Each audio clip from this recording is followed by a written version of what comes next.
2.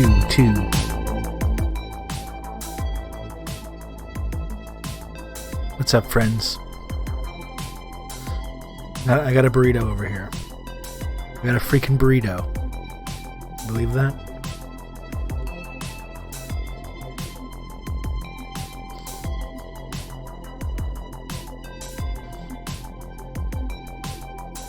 Doing good, Nick. How are you doing?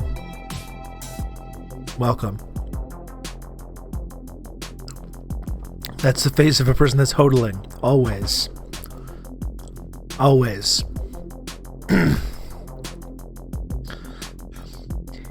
You know, I've been taking a lot of joy in seeing crypto tank. I must say we have been as well, Nick. There was a bunch of tweets last night from people being like, "Oh, I'm buying now," with like Luna. Once it had dropped 96% in value, and they're like, it can only drop 4% more, and it's like, no, it can still drop 100% more, according to what you put into it. Again, I'm not a big math guy. I'm not a big finance guy. But if you put, it could still absolutely lose 100%.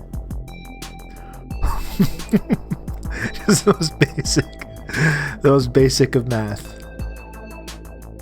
You hate to see it. Again, I would feel less bad about it if we hadn't been just like screaming from the rooftops that this was a scam for now what feels like years. I felt like I was taking crazy pills. Like we're supposed to take this idea of apes, images of apes, seriously. And people were really meant to believe that people are making big money off these ape images. I've felt like the crazy person because of that. Because there's people just walking around being like, yep, this makes sense to me. This makes sense and is good. And you're just sitting there thinking like, what in the world? And lo and behold, it was bullshit. What a surprise.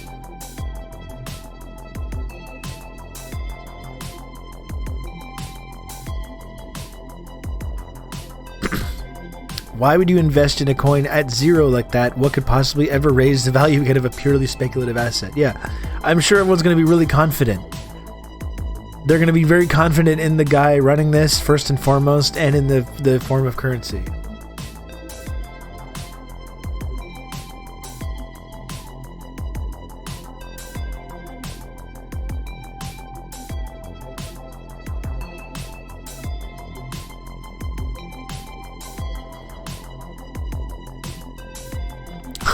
Well, the coin. I know the ape. I know the apes are NFT, and it's not the coin. It's not the same thing, but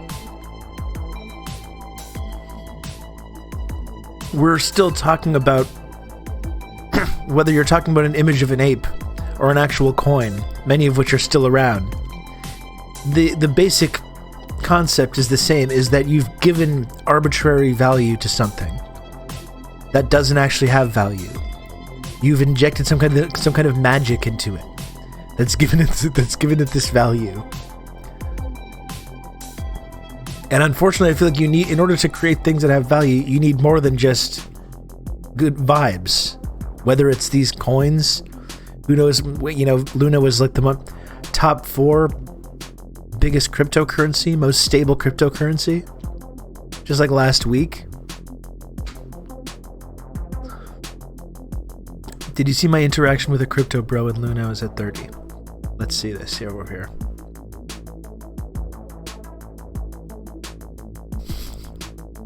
This is good. Hold on. Take that out of there.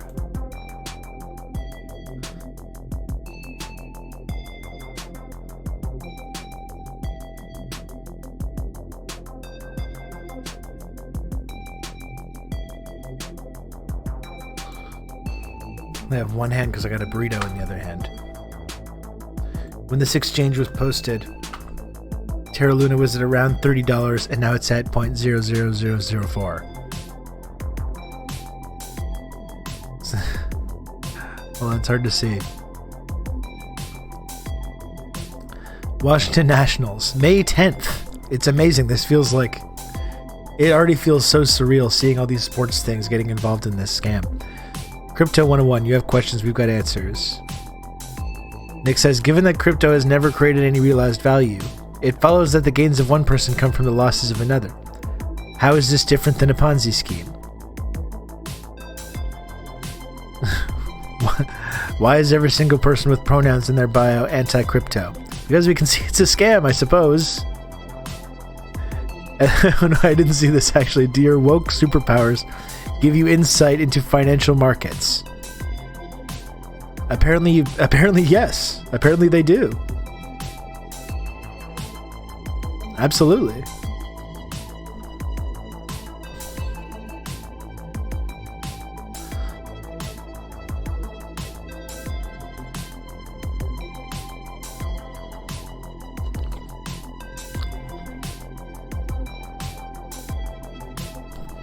Crypto and gender, both scams. That's right.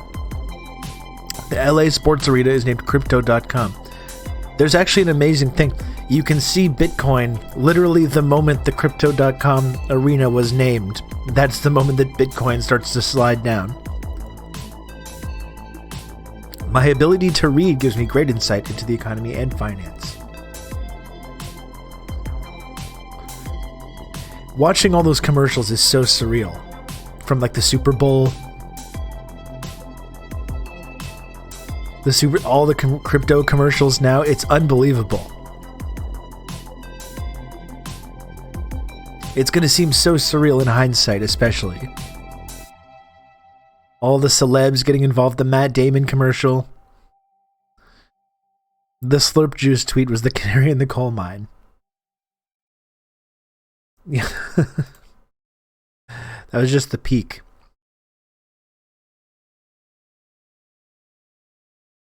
You can count on me. You're going to have good old Rob to talk you through all this. Most commercials on Twitch are crypto. The Matt Damon one is just so crazy. Thank you, Talks to All. Thank you for the 17 months of Tier 1 of Talks to All. Appreciate that a lot. I hope Pierre Polyev continues talking about crypto. Yeah, I mean, that could maybe be the thing that sinks him. Probably not, because this is a stupid country. Like that'll probably just wash right over him without an issue.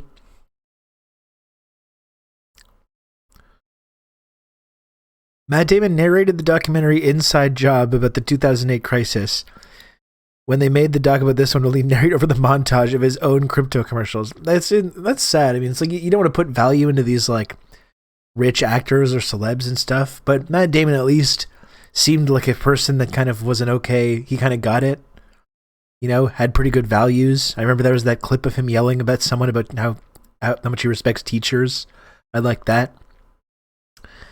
Yeah, he was involved in the Inside Job documentary. And then it's just like, don't trust anyone. Don't even trust Matt fucking Damon. You can't even trust Matt Damon. That's how grim things have gotten. You can't even trust Matt.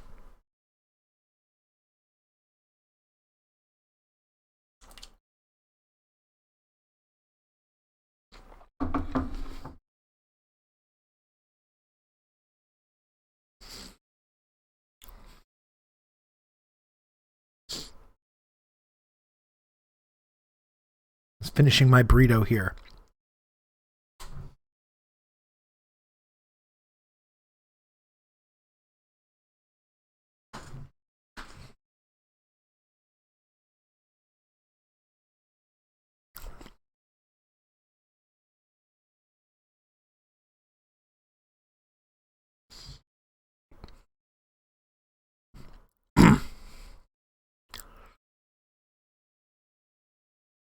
Matt Damon has always been a shitter. Sorry, not sorry. Damn. You can only trust Rob. Thank you, Slightly Tethered. That was that's the main takeaway from that. He did save the Great Wall of China from subterranean monsters. Yeah, and I was confused, Red Scary. I didn't think he was in Inception. Same difference.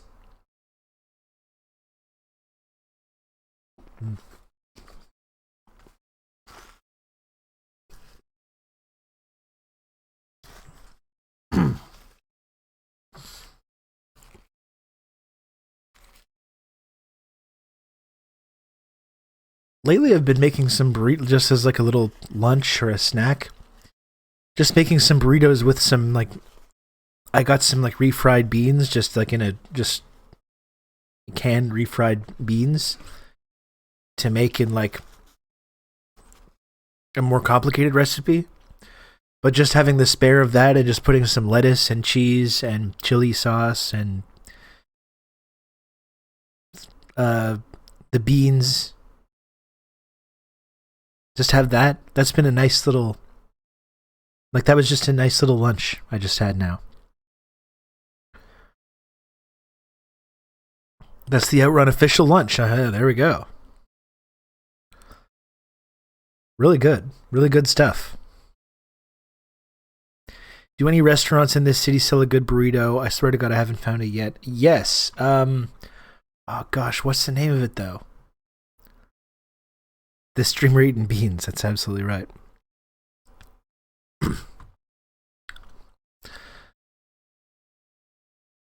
There's a great burrito, and I'm trying to think of the name of the place right now, and I cannot do it.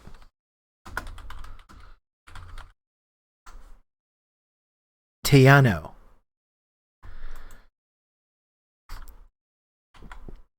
Tejano barbecue. Okay? Do yourself a favor. Tejano barbecue. Excellent burrito.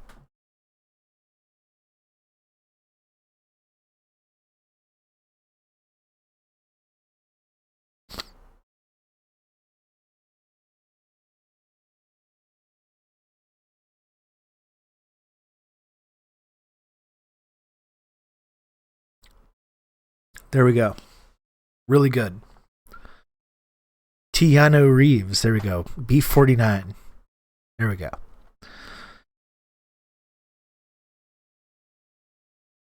When I was in the UK for 10 weeks, I went to a burrito spot in Cambridge, but I saw that their pico just said salsa on it and walked out. You have to forgive the British sometimes with that stuff. That's pronounced Tejano. Tejano. Okay. My mistake.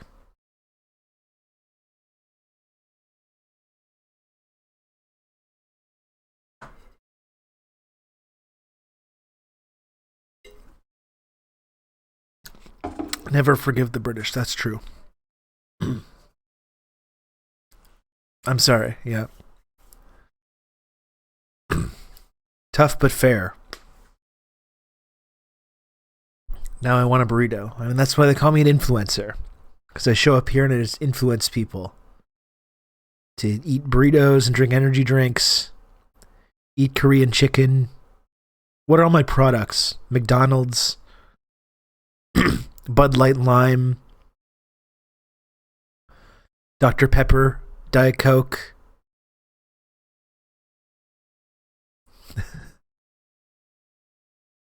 If you want to live this, being a part of this community isn't just about watching a show on Twitch. It's not just about chatting in a little box on your phone, on twitch.tv or Discord.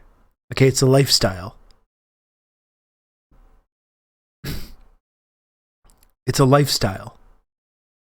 And you have to take it seriously. Chopped mac and cheese, of course, John. Yep. That's a classic, which I actually ate for lunch yesterday. I forgot to mention that to you on yesterday's stream, but I did eat chopped mac and cheese for lunch yesterday. It was tremendous.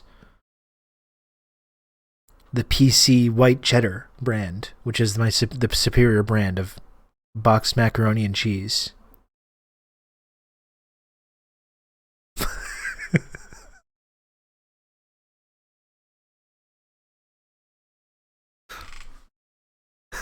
And everyone likes it. Everyone in the community likes this stuff. They all enjoy it. They support me eating it. And they do it themselves. And they all like it. They like how I say it, and they like the food itself. Okay?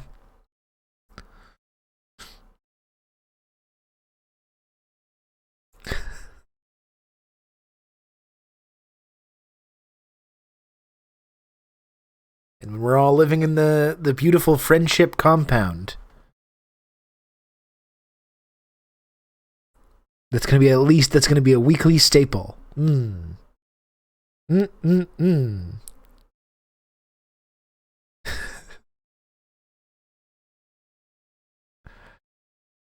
Mmm.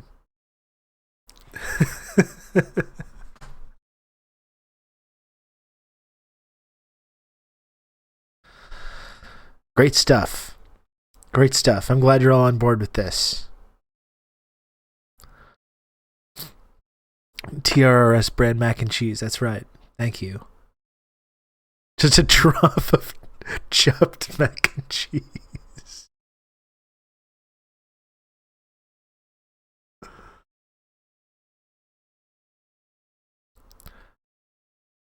You want something needle? Go buy something. Oh, you can't since you gave the friend. You exchanged all your money for friend coin. Why don't you go to the grocery store and give them some friend coin and see what they say to you? Okay, that's available here in the economy that exists on this compound.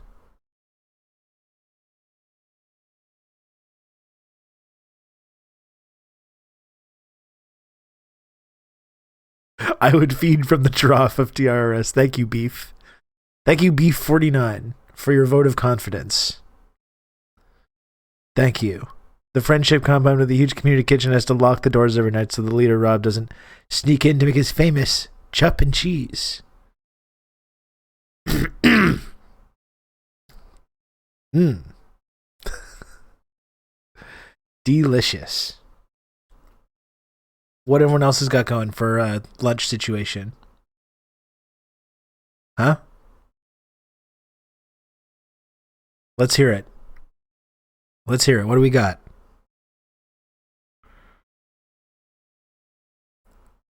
Leftover Chinese. Nice. Nutrient paste. Yum. In a community that is incredibly like-minded across different backgrounds, geographic locations, and life experiences, Rob manages to say the most disgusting stuff that tears us completely apart every single day, and that's why I watch. Hell yeah. Hell yeah, G Clippy. You all enjoy it. TRS Golden Corral restaurant would feature a ketchup fountain, a never-ending bowl of mac. Oh my. Or just like a chopped mac and cheese fountain. You skip the middleman, and it's just this kind of never-ending, kind of like Cronenbergian horror. I'm working out right now for lunch, and it sucks, fam. It sounds like it does. Reheated curry, very nice. Maybe tacos, sandwich, Miller Lite. There we go. There we go. We're partying. It's 4 o'clock somewhere. Isn't that what they say? Coffee, pretty good salad with pickled vegetables, and Tiger Cry vinaigrette. That sounds interesting. I like that. I listen to Rob's bad food opinions just to feel something. I'm too lazy to cook, so I'll probably get Popeye's chicken sandwich or maybe a Slurpee. Waldo, did you see when I was talking about Slurpees in the Discord server the other day? That's another thing. I was influencing people.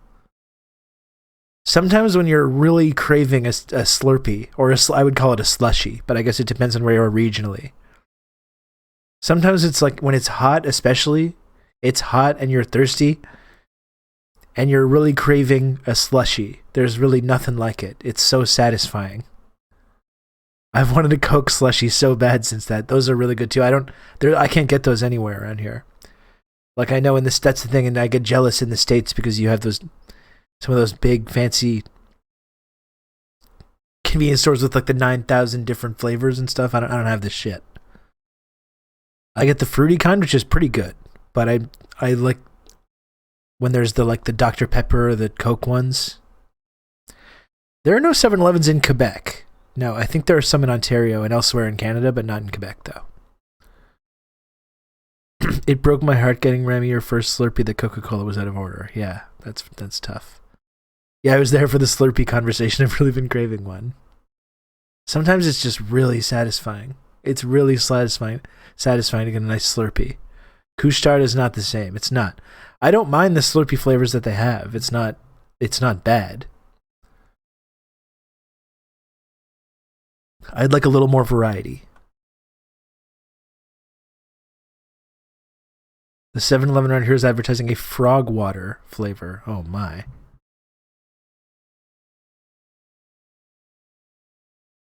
I thought maybe I could slip in that satisfying comment. The fruit punch one and the best. The one I had the other day that I was posting about in the Discord was cherry with a kiwi lime on top. And it was just so satisfying. Like after I had it, I was like, I would go back to get another one. Which probably wouldn't have been a good idea.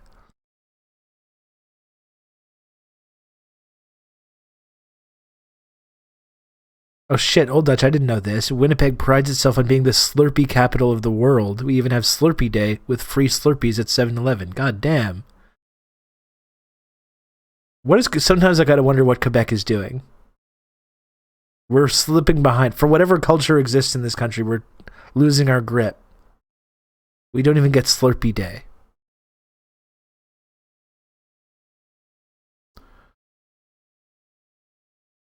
Couche-Tard owns 7-Eleven and its HQ is in Laval. Is that true? Jesus. So they could give it to us and they just choose not to.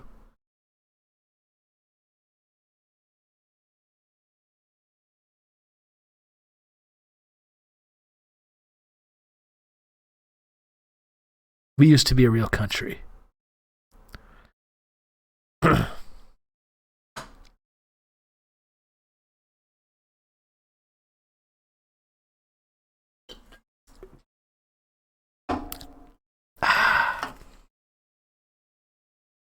Slurpee Day is a right, not a privilege. Thank you. Jeez.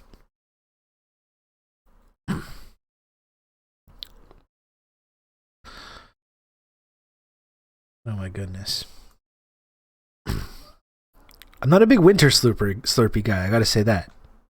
Usually the temperature has to play a role in that for me.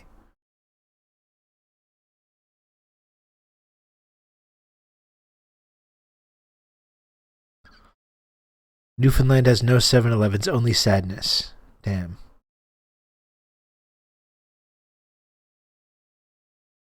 Solidarity.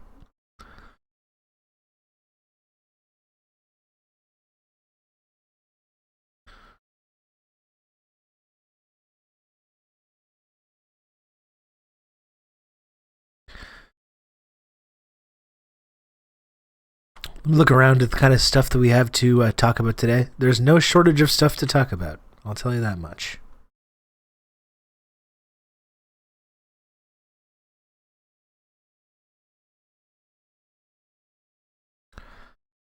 I would like to maybe put on some kind of a video later.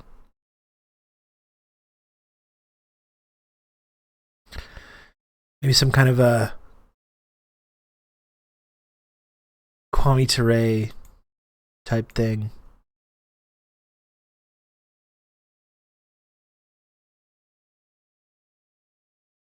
I don't know yet. I'm not sure. It is Friday, and it's Friday the 13th, as people mentioned. I probably should have mentioned that in the title. It's a spooky day. It's spooky. Ooh, Friday the 13th.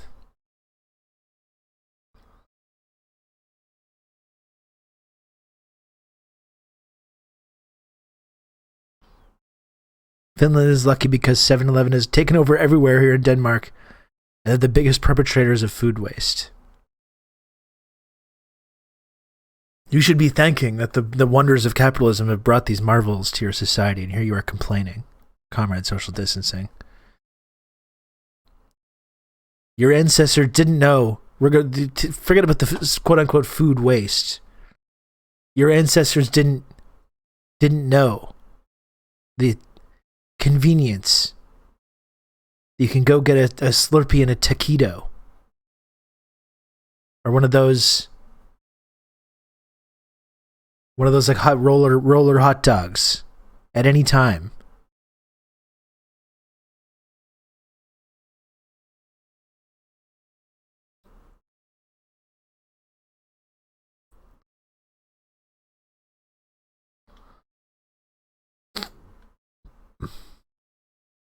And here you are complaining about it.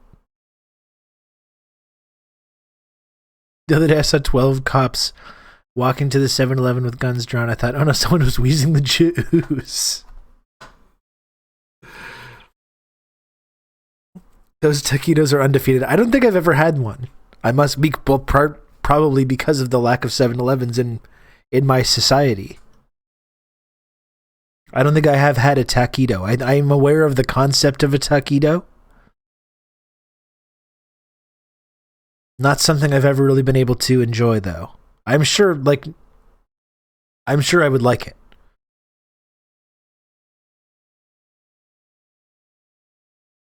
I'm sorry for complaining about a glorious capitalist convenience store. I will do better. Thank you, comrade. Thank you.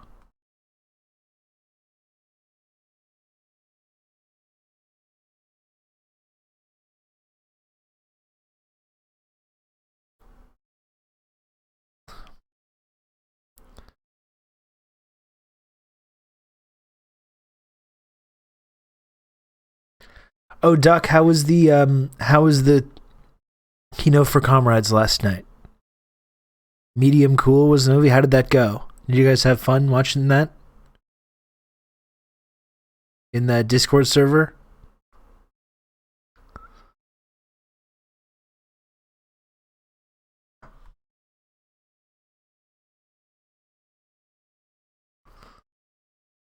How was that?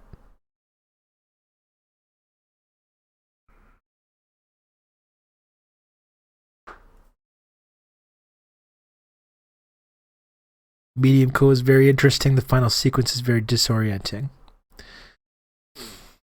Well, I hope you guys enjoyed it.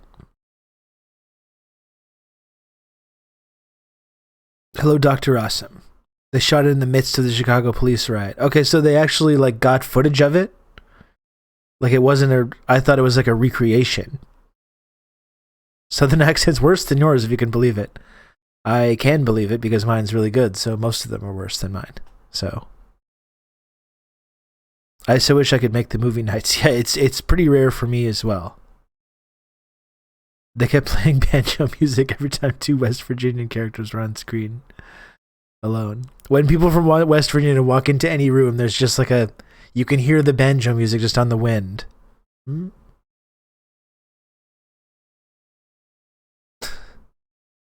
Everyone knows this.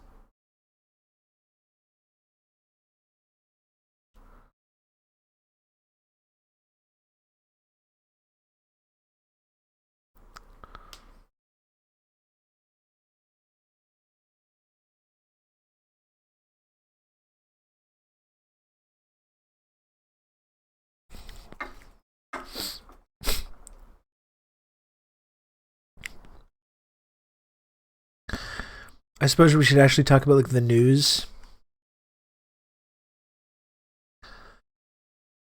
You know, I've been calling this segment the dang news. Is this better though? I feel like it's better as a segment title, the damn news.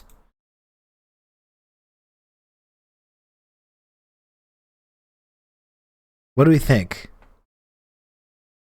You prefer dang? Okay. This feels threatening. It feels threatening. I'll see for another few words can get in. Let's see what people think.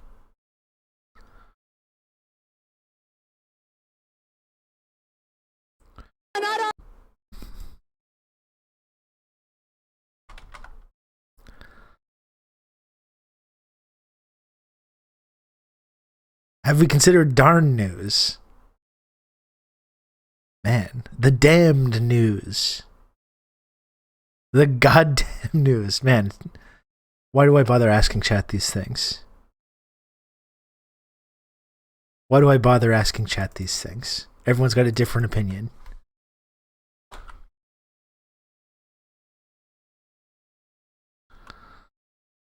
Are you happy? We simply use the computer to mark up the size of the account.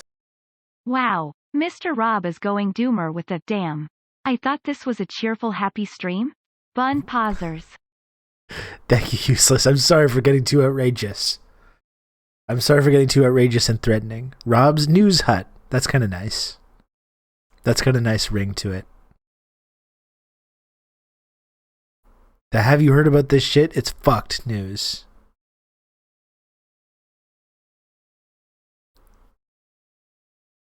The goddamn news. Yeah, that's good too.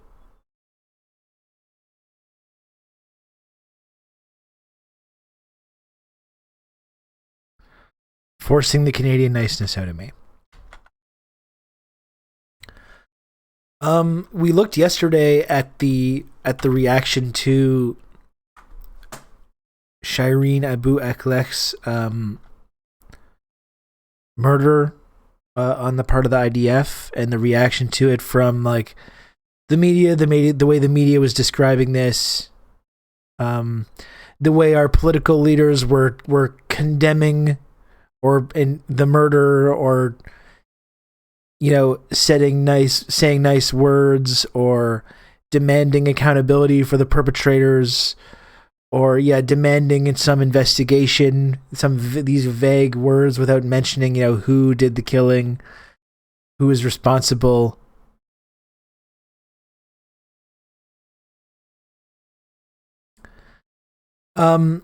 It's amazing too, just what happened this morning. It almost seems like Israel is just not. They're assassinating this. They assassinate this journalist just in full view of everyone, and it's almost like they're daring. It's almost like they're daring people to call them out. Like in case the dynamic wasn't clear enough. Not only do they murder Shireen, but they then attack her funeral procession and attack people as they're carrying her coffin, just to add insult to injury and make it just abundantly clear exactly what the dynamic is here. Again, our stalwart ally, how we in the West, we love to lecture about two things: human rights and press freedom. Human rights and press freedom. We love lecturing other countries about these things. And it's almost like Israel is just like, as if it wasn't clear enough what had happened. You still had Western leaders and Western media outlets bending over backwards to shield them from accountability. And then they go and attack the funeral. It's just absolutely disgusting.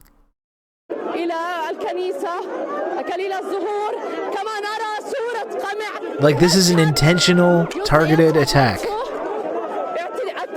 This is not a fucking this is not an accident.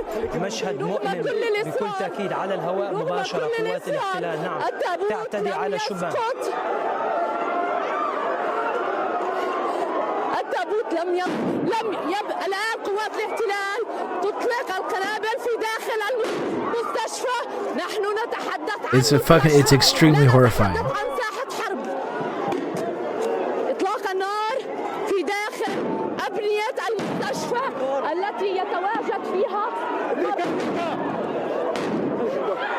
Like, I shared this footage and I had people saying like, well, you think this is going to be like a wake-up call? You think it's going to be a wake-up call for people? They're going to see this and really see.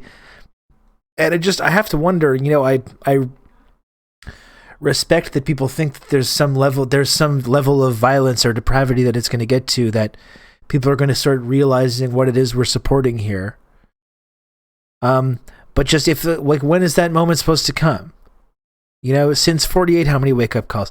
Like, just in the last 10 years. I've talked on this show before about the flotilla massacre, and how that was when I was first starting to really pay closer attention to this conflict. I followed the flotilla. I was following the flotilla story before it set off, and the resulting massacre on the flotilla, and then I thought the same thing. Surely this is going to be this wake-up call. They're attacking this unarmed humanitarian flotilla and murdering people. Surely this is going to be some wake-up call here.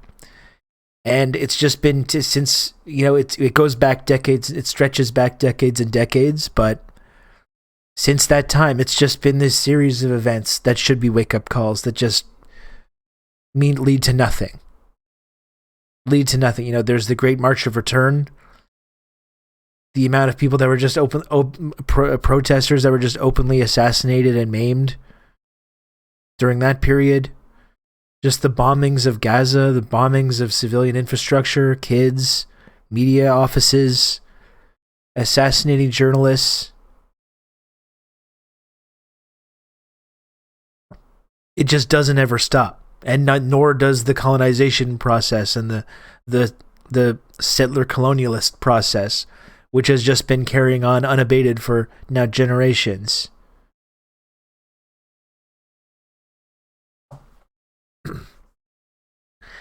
And it's just, talk about things that make you feel totally crazy. It's just, it's to see, Justin Trudeau or, Chrystia Freeland, Melanie Joly, Joe Biden, Jen Psaki, Boris Johnson, any of these motherfuckers start talking about our devotion to human rights and democracy and are the press freedom that we respect, not like these autocratic, authoritarian countries. And just the fact that we continue despite all the just this nonstop stream of stories and footage. We just continue. We continue just supporting this unequivocally, and funding and just send it just a nonstop flow of weapons. A literal busload of settlers ran into a newly finished building owned by a Palestinian family, I think in Hebron, during these demonstrations. Yeah, I saw this as well. You can count on me. You're going to have good old Rob to talk you through all this.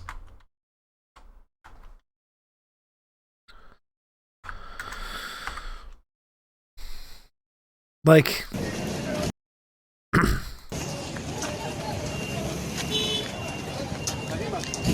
Critical Mass, thank you very much for the gifted sub.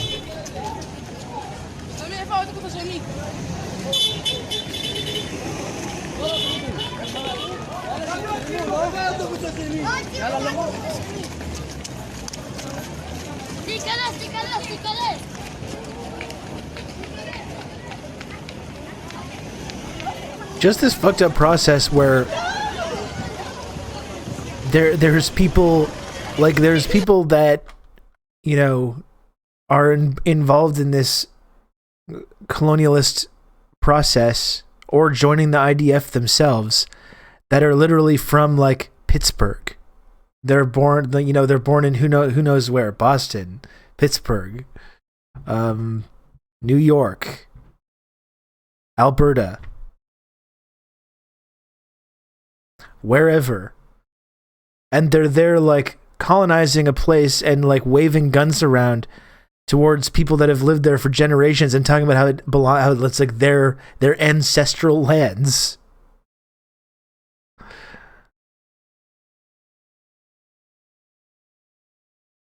It's absolutely sick. And that's what I'm wondering about this. Like, I understand why people ask this question about when this wake-up call is going to come. But, like, if you haven't been able to see the reality of what this is, what is this footage going to do to convince you? What is this footage going to do to convince you that, like, we've been on the wrong side of this conflict and basically the global geopolitical conflicts throughout the world of the last several decades? But it's just, I don't understand how anyone in this country thinks that they have some like moral high ground. Anyone that supports this has this moral high ground to lecture anyone about like sovereignty of their neighbor, human rights, the press. I don't understand how you can hold these two thoughts in your mind at the same time, to simultaneously support this while lecturing other countries about our devotion to human rights.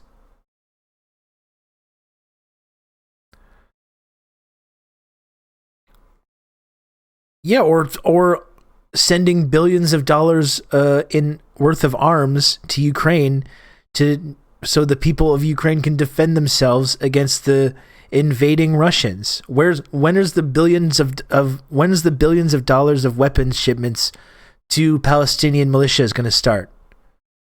When is that? Should that be kicking off any day now? Are we going to start? Should we start sending Stinger missiles to Palestinians? You know, we always talk about these clashes. We talk about these clashes, and it's like when journalists or civilians or anyone are killed as part of these clashes, you know, or the conflict, the Israeli-Palestinian conflict. Usually in a conflict, you have two sides that have an army. Usually in a conflict, you have a side where there's two sides that have, you know, armies, planes, tanks, soldiers. This is a conflict where one side has the full backing of every single major military power in the West, constantly who would not exist without this threat of force and threat of violence that has been wielded for generations, completely propping it up,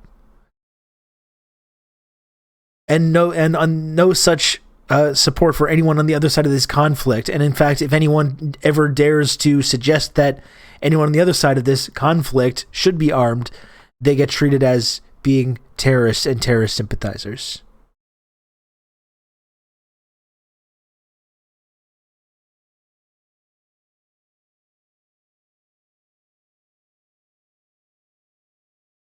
If Europeans feel so fucking bad about the Holocaust, let them build Israel in their own country and leave the Palestinian people in their homeland alone.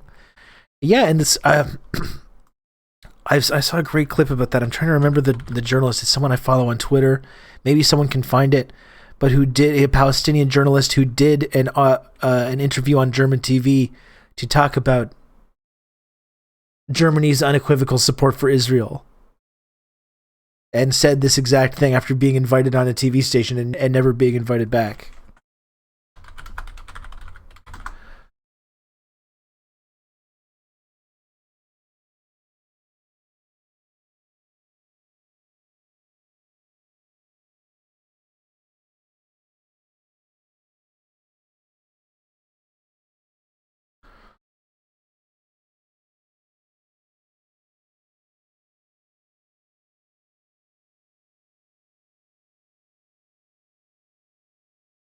Let me find the clip.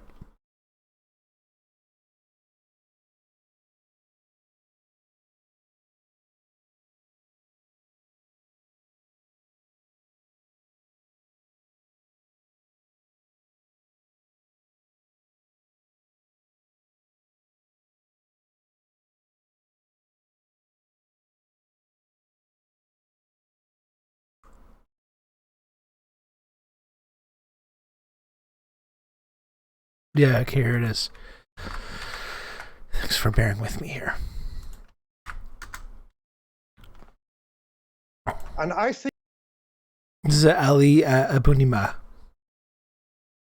And I think it is time for the people of Germany and German elites to stop making Palestinian children in the Gaza Strip pay for the crimes of the German people against European Jews. Palestinians are sick of paying the price for guilty German consciences. So the bloodshed, the blood Was not that is invited back dripping to this in program. Gaza and indeed in Israel now is not just on the hands of those firing rockets or dropping bombs, but it is also on the hands of the German government that arms this apartheid occupation regime.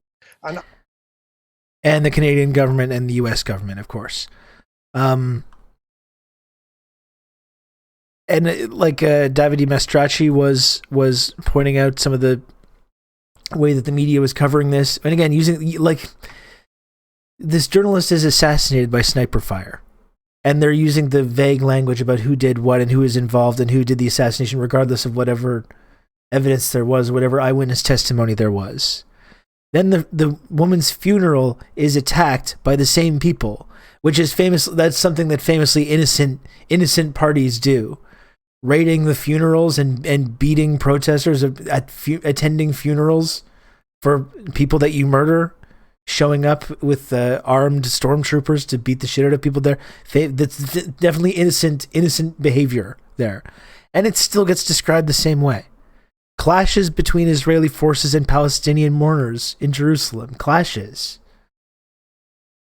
Like, it's truly staggering. That's why I don't have any confidence that there is some kind of breaking point where people in the West are going to start questioning their like unwavering support of this. Right? What's like, if this isn't the breaking point, what is? If killing kids isn't the breaking point, what is? You know, deliberately maiming people, which is something that the IDF is on record as doing very intentionally with sniper fire.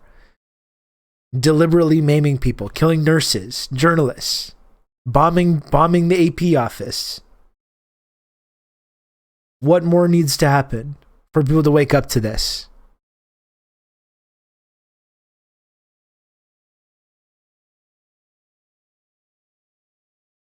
Raided her family's house as well. Yeah, I saw that.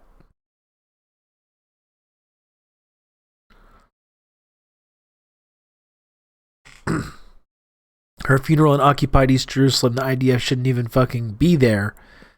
Just like they shouldn't have been in Jenin in the West Bank.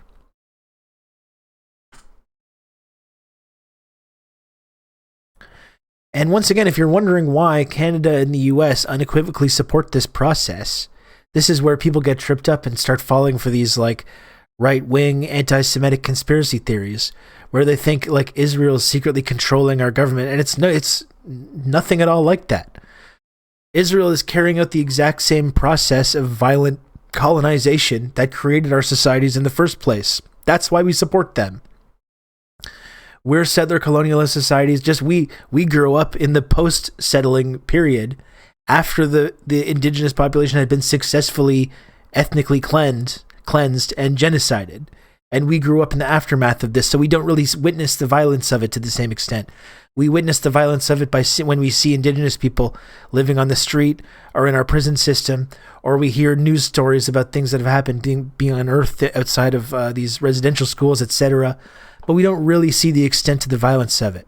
This is just, we're seeing when we see Israel-Palestine, we're seeing that process of violent colonization taking place. That's why our government supports it.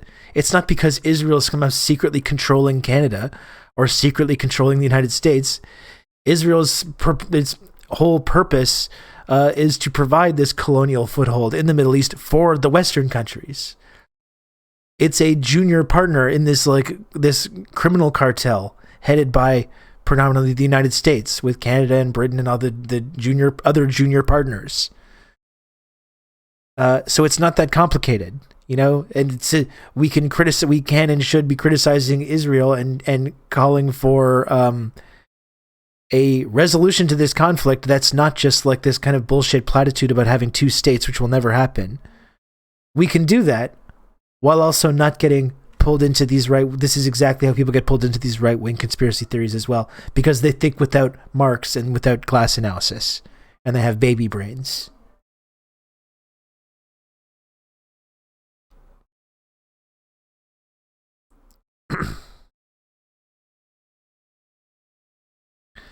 Israel is a U.S. beachhead in the Middle East, like Colombia in Latin America and South Korea in the Pacific. Absolutely. That's absolutely it. Yeah.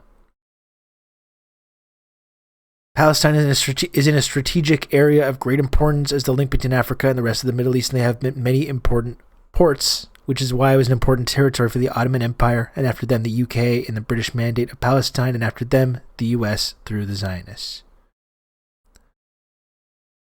Exactly. And that's, you know, we like what I just mentioning about the two-state solution as well, which has just been, when you look at people that try to be good on this issue, like Jagmeet Singh, and even to his credit, Jagmeet Singh has like gone further than probably many other social democratic politicians in Canada or elsewhere, where he's actually talked about stopping the flow of arms to Israel, which shouldn't be that difficult, but I guess it is really difficult to do, while also not supporting BDS or still being extremely squishy on this. But the whole idea of a two-state solution has just been this way for politicians to signal that they care about this issue and they're not just fully supporting of full genocide and land theft and ethnic cleansing, and they could say I support a two-state solution, and that's the signal to like stop asking them questions about it.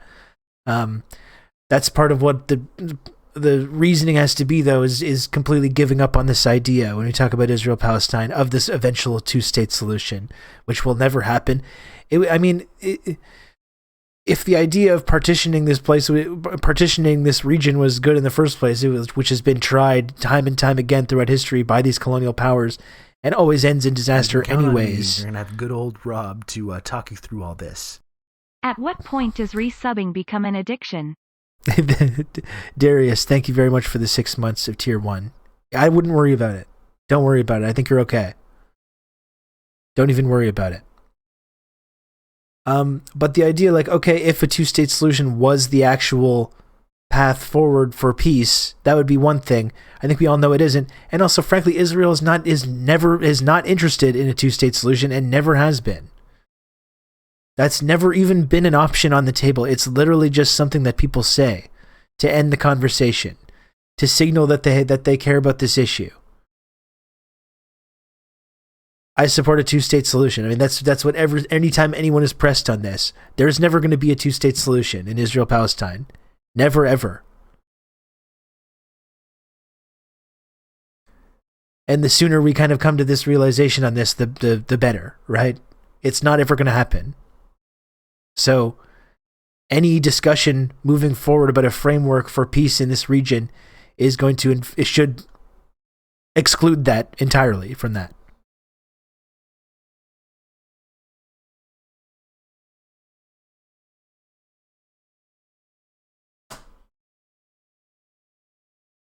Even if it was a good idea, Israel has no interest in a two-state solution and never has. They want one state, Israel. It's not that hard to understand. And all these, if there ever was a two-state solution actually upheld somehow, there's already these illegal Israeli settlements, Jewish settlements, on what's supposed to be Palestinian territory.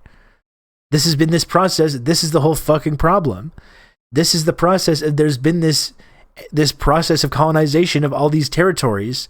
So even in the event of a two-state solution, all the places that's supposed to make up the other state are being occupied by these Zionist Jewish settlements there. So it's just any idea that was ever going to be a solution has long since disappeared. More so, they want a greater Israel, including Lebanon and Syria, etc. And this is only possible through our support, through our continued support in the West. This would not be possible otherwise.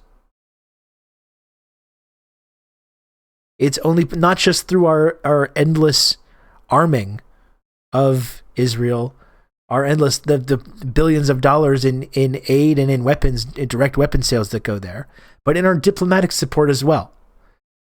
Our diplomatic support using the global institutions, preventing them from ever leading to any justice or accountability, endlessly bending over backwards to shield them from criticism.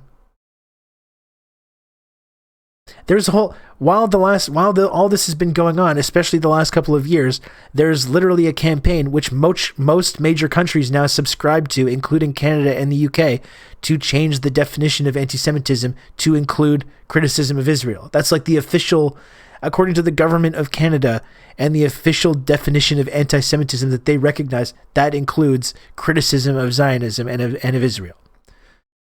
None of this is possible without both the funding, the weapons, and the non-stop diplomatic cover, the non-stop diplomatic efforts to shield them from accountability or criticism.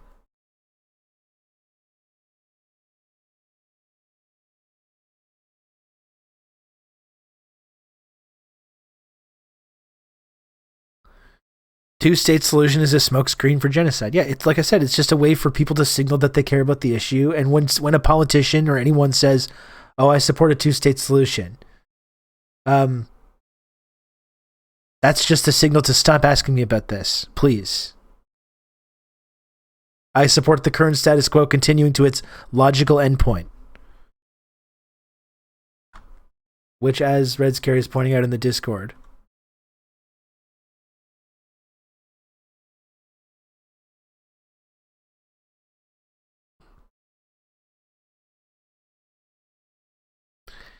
there's not an actual serious proposal for any two-state solution, and there never will be.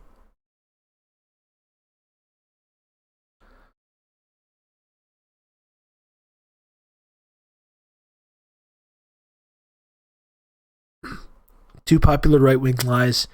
Israel wants peace.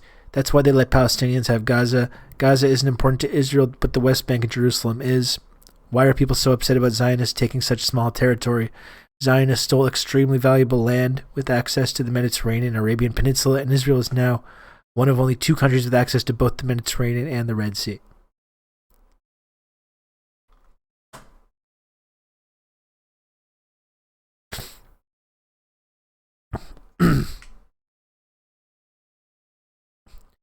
That's what I was talking about the other day, though. It's like we can't even get, I was complaining about the progressive members of the Democratic Party. We can talk about the NDP as well, or like supposed allies in Canada. You can't even get these people to support BDS. BDS is too controversial. It's too controversial for AOC to say, I support BDS. I support changing the hummus brand in the United States Congress cafeteria. That's too much. It's too much for these people.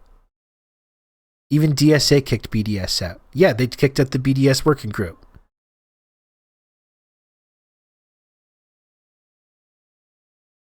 The present vote on Iron Dome is worse. I mean, yet to say nothing of fucking BDS, you can't even get them to vote against sending more arms to Israel or Ukraine. They're on board. They're all uniformly on board with both of these things. BDS is supposed to be the compromise. It's the non-violent form of protest.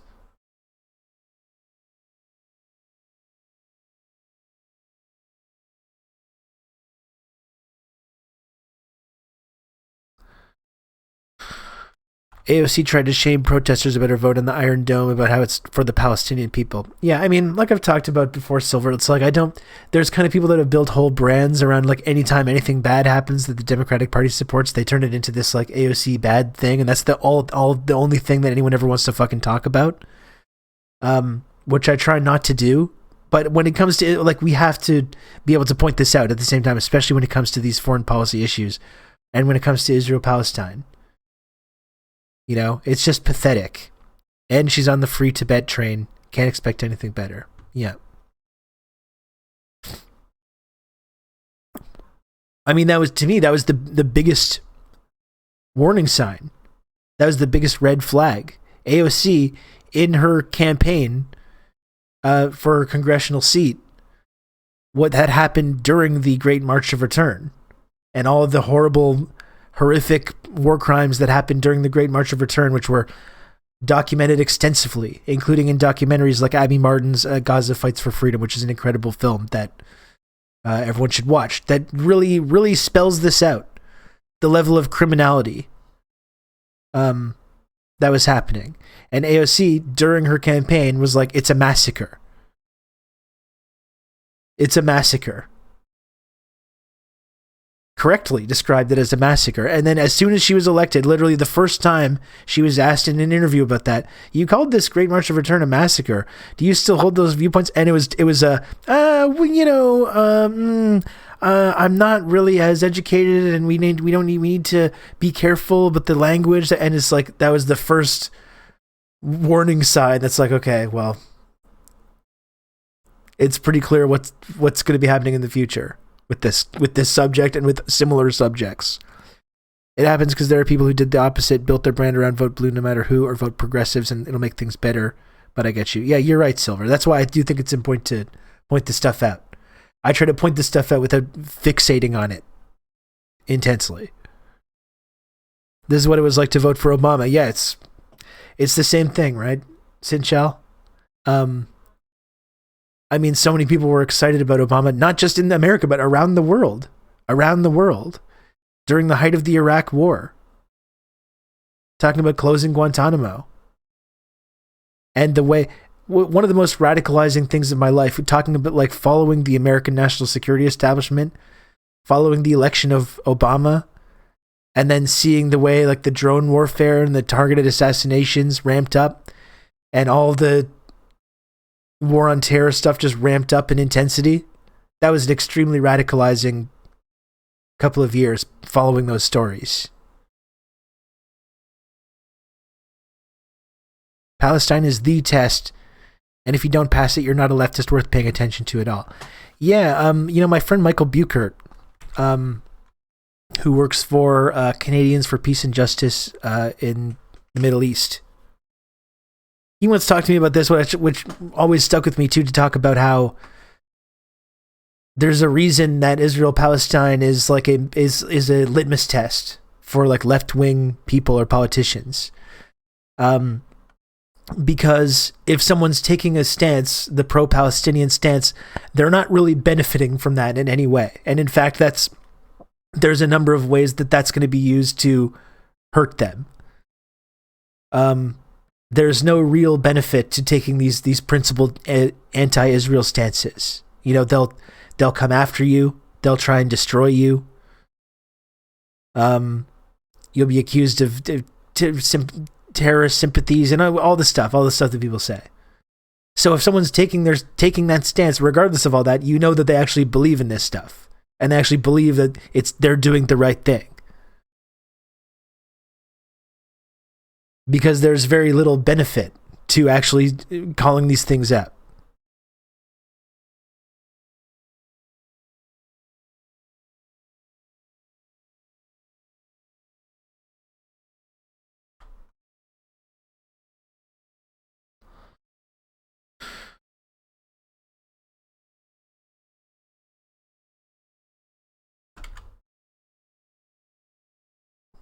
That's Michael Buchert. I recommend you give him a follow.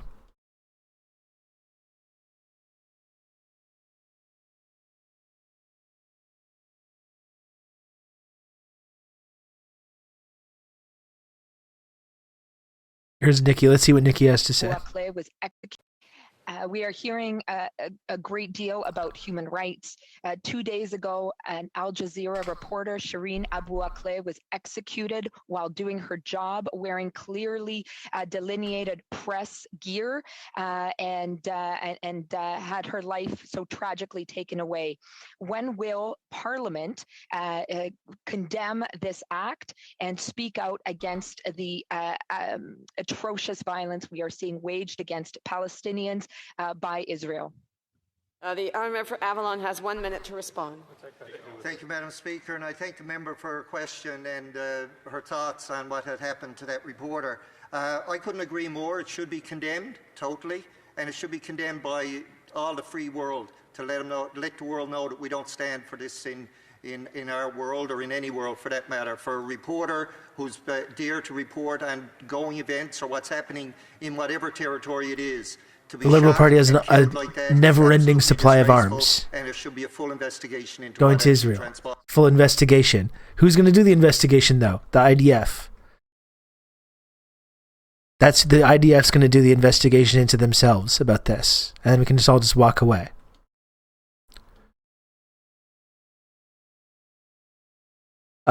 Here's Canadian military exports to Israel. Like, this is what I mean about being, this has been what I mean about being radicalizing as well, right? I talked about the flotilla, the aid flotilla. That's around here. Like, look what's happened since then. That's what I thought would be the turning point, when everyone would kind of start seeing the violence and depravity for what it is. And it's just been this nonstop exponential increase in the amount of support we're sending Israel while they carry out this level of violence.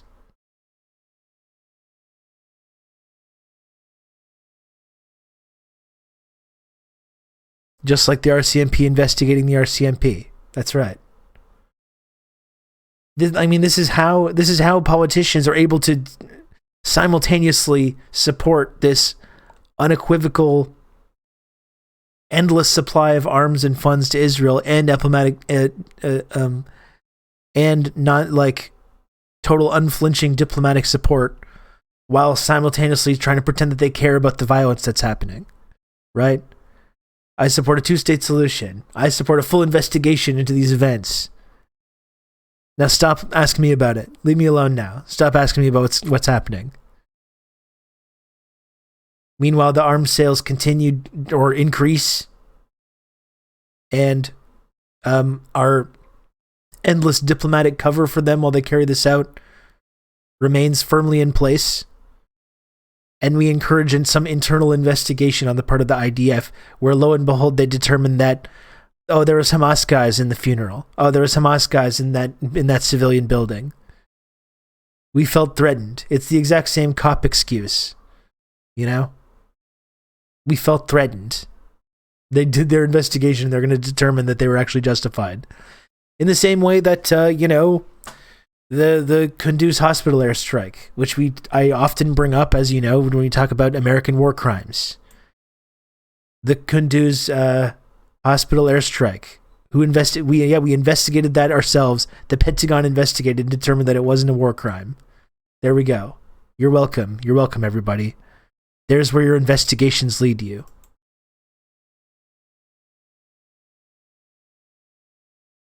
We determined that we did nothing wrong.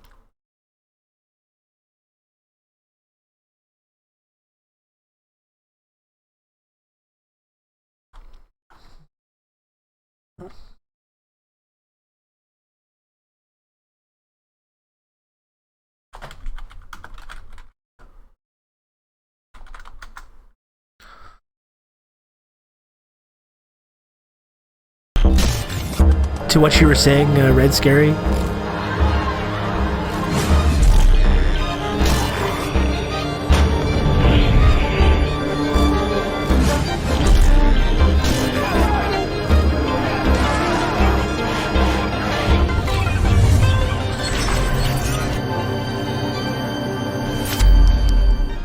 I'd like to see the IDF wriggle their way out of this one, and they control every aspect of the investigation. An Israeli Knesset party approved a plan to annex all of the occupied territories that would erase Palestine completely.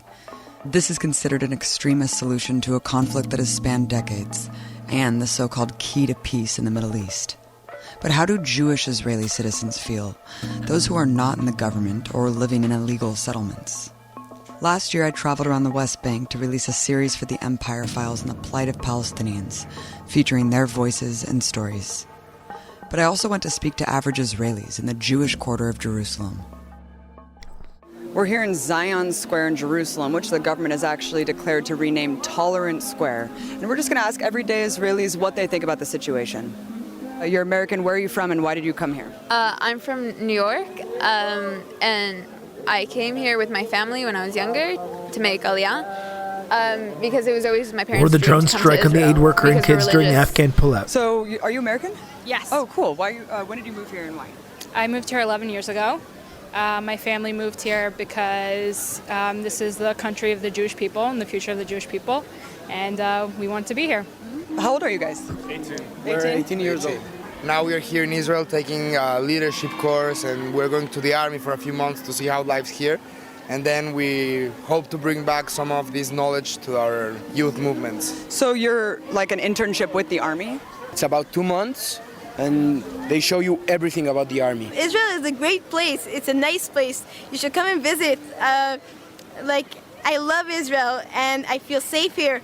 All that misconceptions are not true.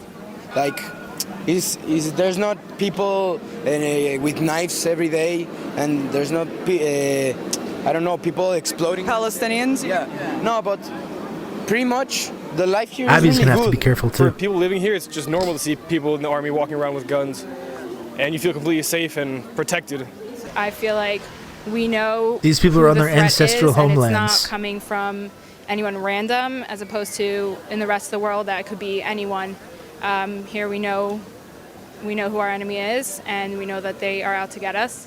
Who is the enemy? Who's the enemy? That's a very good question. Yeah, I don't it is. think it's specifically any nation. I think it's the people that are so You grew up in interested in America, being ma'am. politically correct that they won't actually go after the people that are trying to cover things up. I think You grew up in America, ma'am. The Islam is it's a very bad disease, not just for Israel, for all around the world. We can see it. They think they all have to be Islam. If you're not Islam, they will kill you. A lot of Americans don't really understand what Israel's like. We hear a lot of things in the news. A lot of people are sympathizing with the Palestinian plight. Can you talk about what it's like to kind of live in this situation? First of all, it's very hard. I'm in an organization. It's called Lahava. It's against the Jews shouldn't marry Arabs. Did you say the organization did what again? The organization is the thing of it is that Jews shouldn't marry Arabs. Shouldn't marry Arabs. Why do you feel strongly about that? Because Jews is a special nation that God gave it to the Jews, and we don't want Jews to get mixed up together with a different nation. I think Israelis have to take over, and they have to kick They're them, violent. Kick them away. It will be much better. They're violent. Not to kill them. That's just why. To go back to Arab countries. You can't deal with these people. There's no need to try. There's no need to talk to them. What we can do is when they do enough harm, we retaliate. That's war, and that's the situation that any Jew who lives in Israel has to deal with. This motherfucker's American.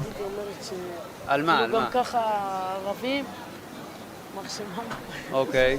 You grew up in America, sir. פשוט מאוד, צריך להיכנס לשטחים, וכל מחבל שעושה פיגוע צריך להרוג אותו, צריך להרוג את המחבלים, ואז הם יפחדו ולא יעשו לנו בעיות, והכל יהיה בסדר. הם יהיו בכפרים שלהם, אנחנו נחיה פה, לא צריך להיות ביחד, והכל בסדר.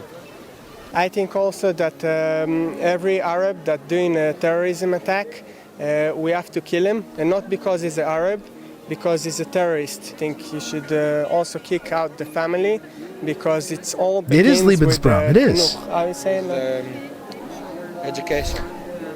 Whatever they teach the kids does, you know. It's What are they families. teaching their kids? It's a great question. I think that we need to... איך אומרים לה איש בערבית? כן, תגידי לי את המילה הזאת. נו, תגידי לי מילים, אני לא... אני לא יודעת לתרגם. I don't know how to translate really well. I think we should give them a country. If you're doing any problem, you just go in there to give them a country, and then it's going to be a war between countries, you know? If they're going to throw rockets, we're going to throw one big one and done. I don't think there's any answer to it. Really? There's only one way, like, I would carpet bomb them. You would carpet bomb them? It's the only way you could deal with it. Like, or They're try violent, to stop though. them a different way. It never worked. They want to kill us. All Arabs are Gaza. Her friend is like, don't say that. I believe that they, like, I hope to believe they're not, but I do think they are, because I never. We simply I don't use the trust computer them. to mark up You can't the trust them. size of the account. And that's the only way I This is believe your that. brain on The only Zionist way propaganda. is just to stop it completely.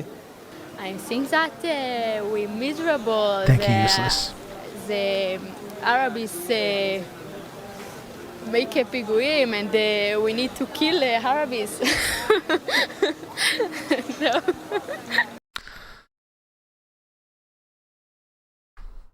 Kill Arabs.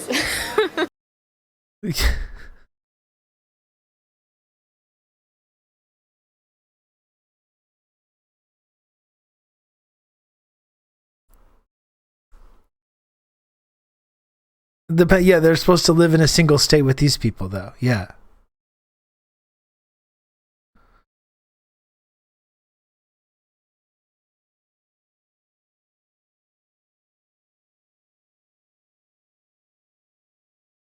And the friend is like embarrassed too, but it's like, no, this is what you believe, though. This is what you believe. She's just saying it. She's just saying what you believe.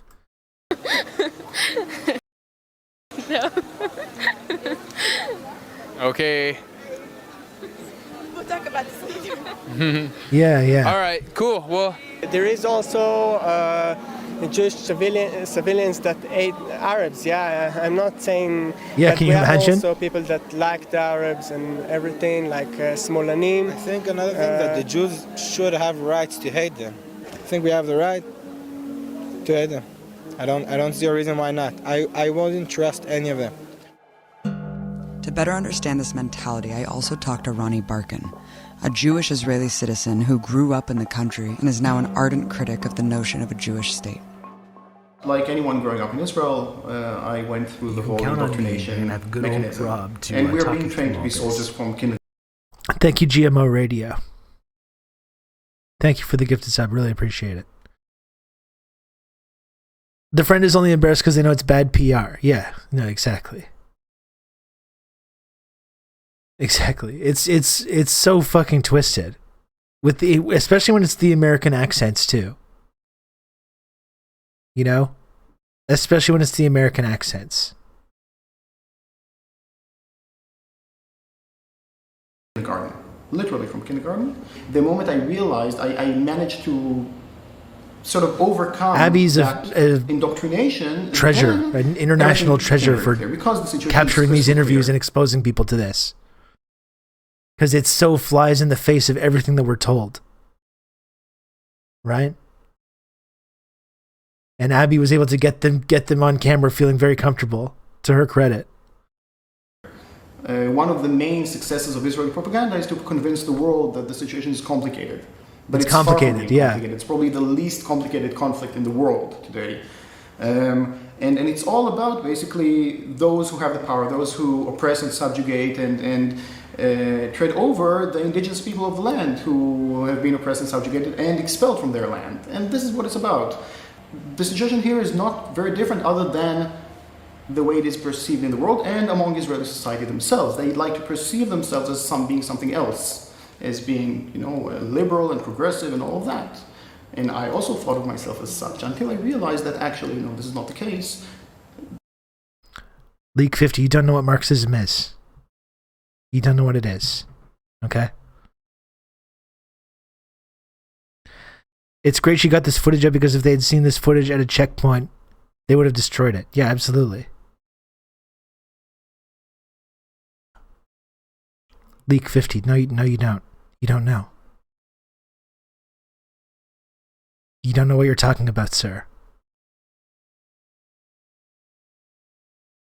I'm sorry to say you have a child brain.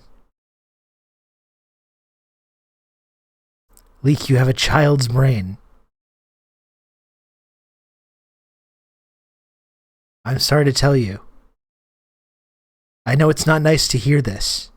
I know it's not nice to come to these realizations.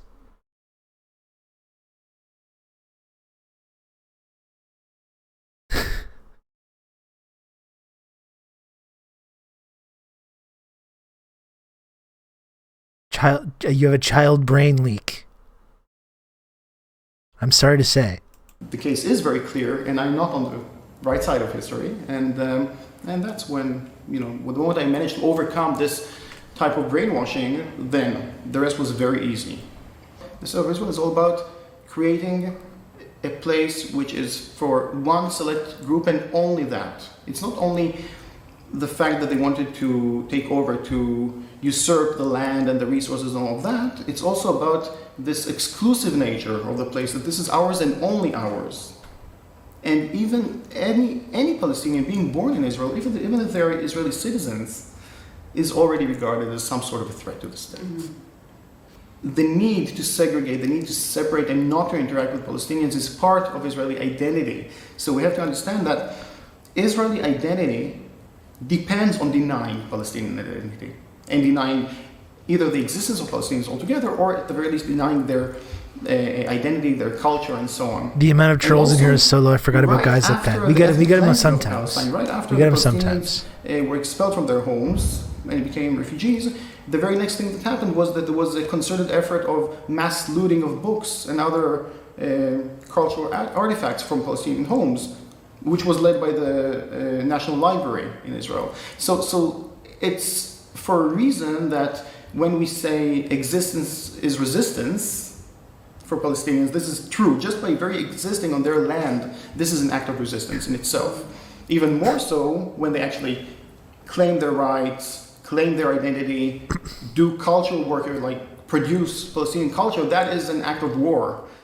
After learning a lot in Jewish history and Israel history, I've like seen that people make a big deal about a lot of different areas.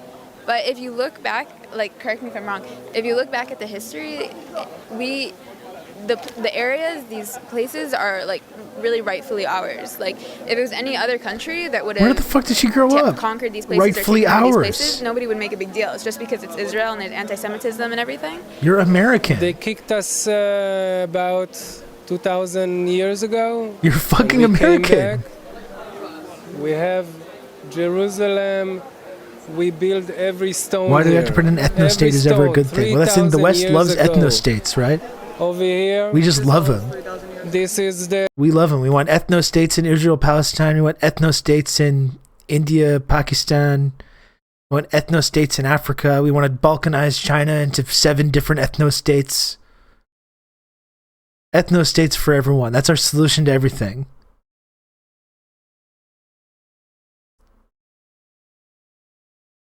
That's our fucking solution to everything. I wonder how she feels about Russia and Ukraine right now. That's a great question. Tampon taste tester. Great question. There's a couple of history books that suggest that there's some close ties there as well.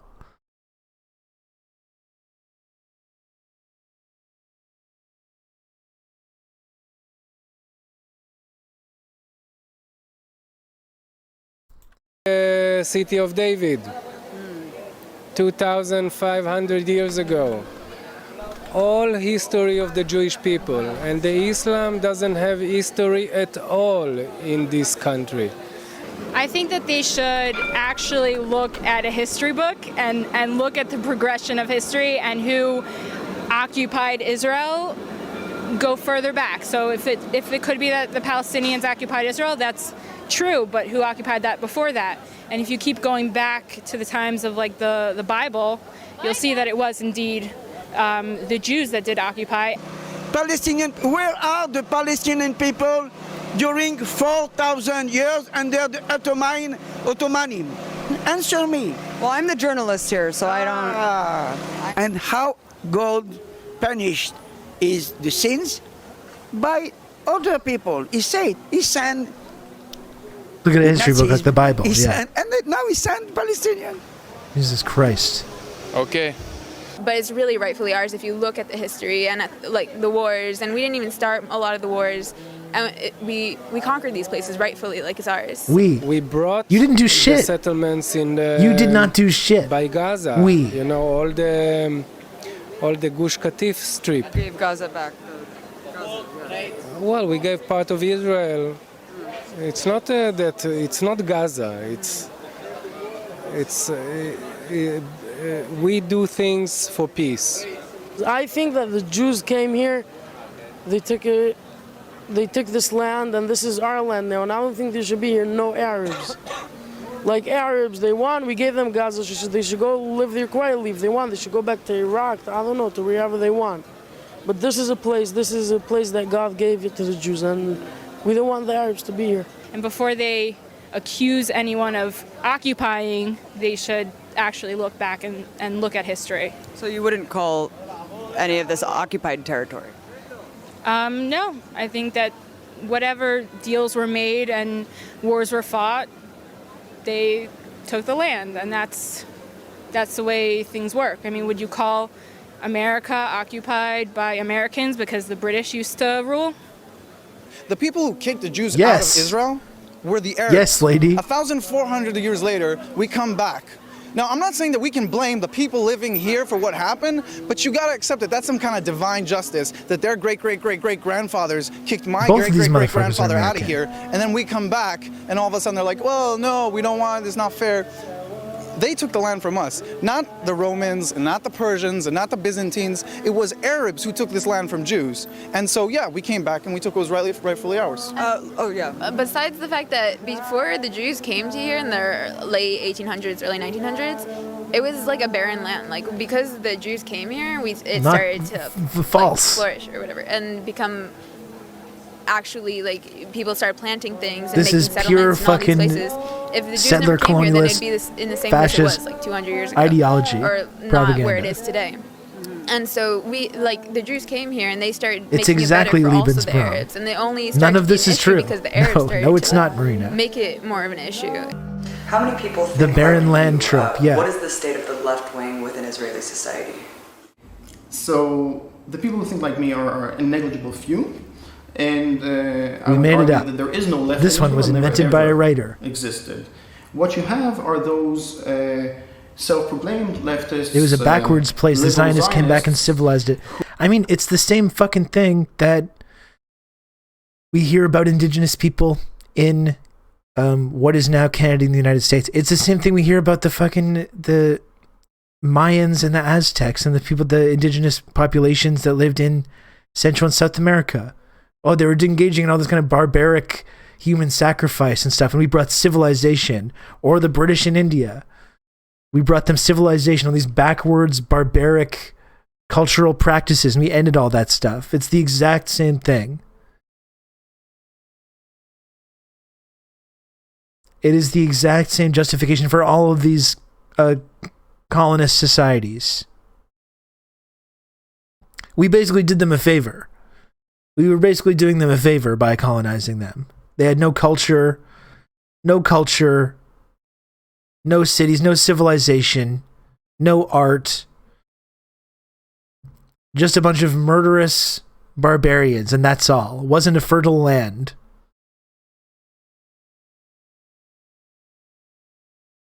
The anti-indigenous aspect of the coup in the right wing in Bolivia, it's the same thing everywhere. We made it up. It's a fake. Total fabrication.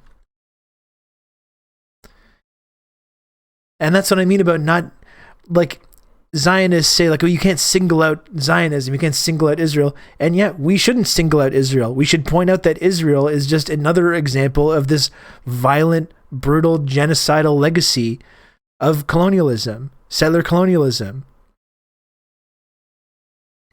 And it's the exact same bullshit founding principles as our own societies.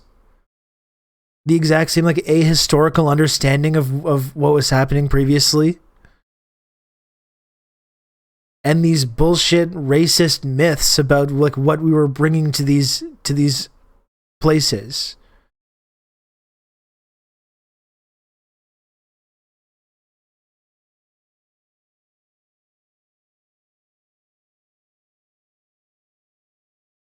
Episode 158 of Citations Needed covers this idea of barren land and civilization. That's something I should check out. Weenus. Citations Needed is really great at covering things like that. And in Africa and in South America, exactly. I mean, that's exactly what the colonists said in Africa, the British colonists, the French, the Dutch, the Portuguese, the Spanish. And it's what they said in Australia as well. I mean, it's the list goes on and on. So that's what I mean. No, we shouldn't single Israel out.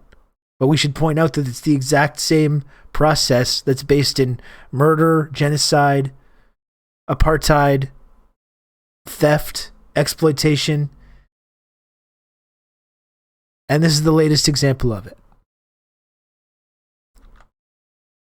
Who basically speak the language of peace and human rights and so on in order to sugarcoat their racism and supremacy. And they speak a very different language. That's why than Canada the acting government, unequivocally for example. supports Because the Israel. acting government It's is not because of some clearly Jewish the right-wing conspiracy. Government, they are shameless about their racist It has nothing to do with that. attitudes and so on. They say this is ours and only ours. Many of them are decent enough to say, yes, there was the ethnic cleansing of Palestine, and that's a good thing. The problem is that we haven't finished the job, that there are still Palestinians left in Palestine. With the other type of Zionists, with the so-called left in Israel, we cannot even agree about the basic facts. But for them, in order to feel that they are both Zionist and moral at the same time, they have to keep lying to themselves all the time, every moment of every day. So they have perfected this whole discourse of lies in order to lie to themselves and also use the in order computer to lie mark the up the international size of the community, in order account. to justify We their showed existence up, here and that. and all things got better I think the for us. occupation That's the does logic. have That is the logic. a role, a big role. That is the logic. Thank you, Useless. By the way, Stalin totally unequivocally supported the creation of Israel as well, which is a big L. Big L for the J-man.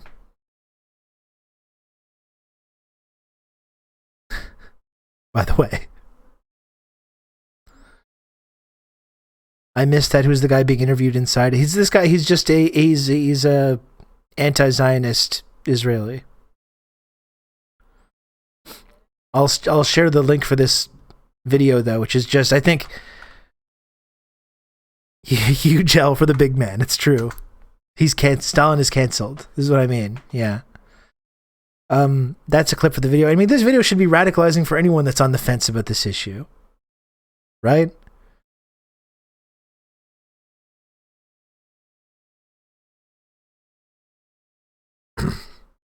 We simply use the Because computer people have to mark really up the wrong idea size about of the this. account. Looking cute today. Thank you, tool using mammal. Thank you for the 200 friend coin. I appreciate that. Very kind of you.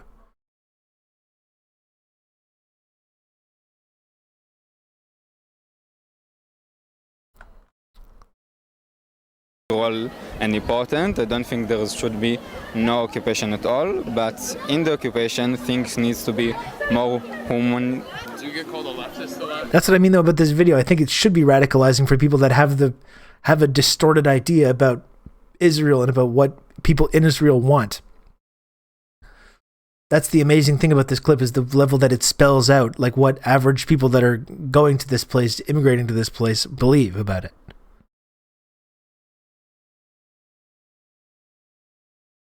Yeah, and I am a leftist. Is leftist a slur sometimes? Yes, it is. It is not a good way to be called in Israel.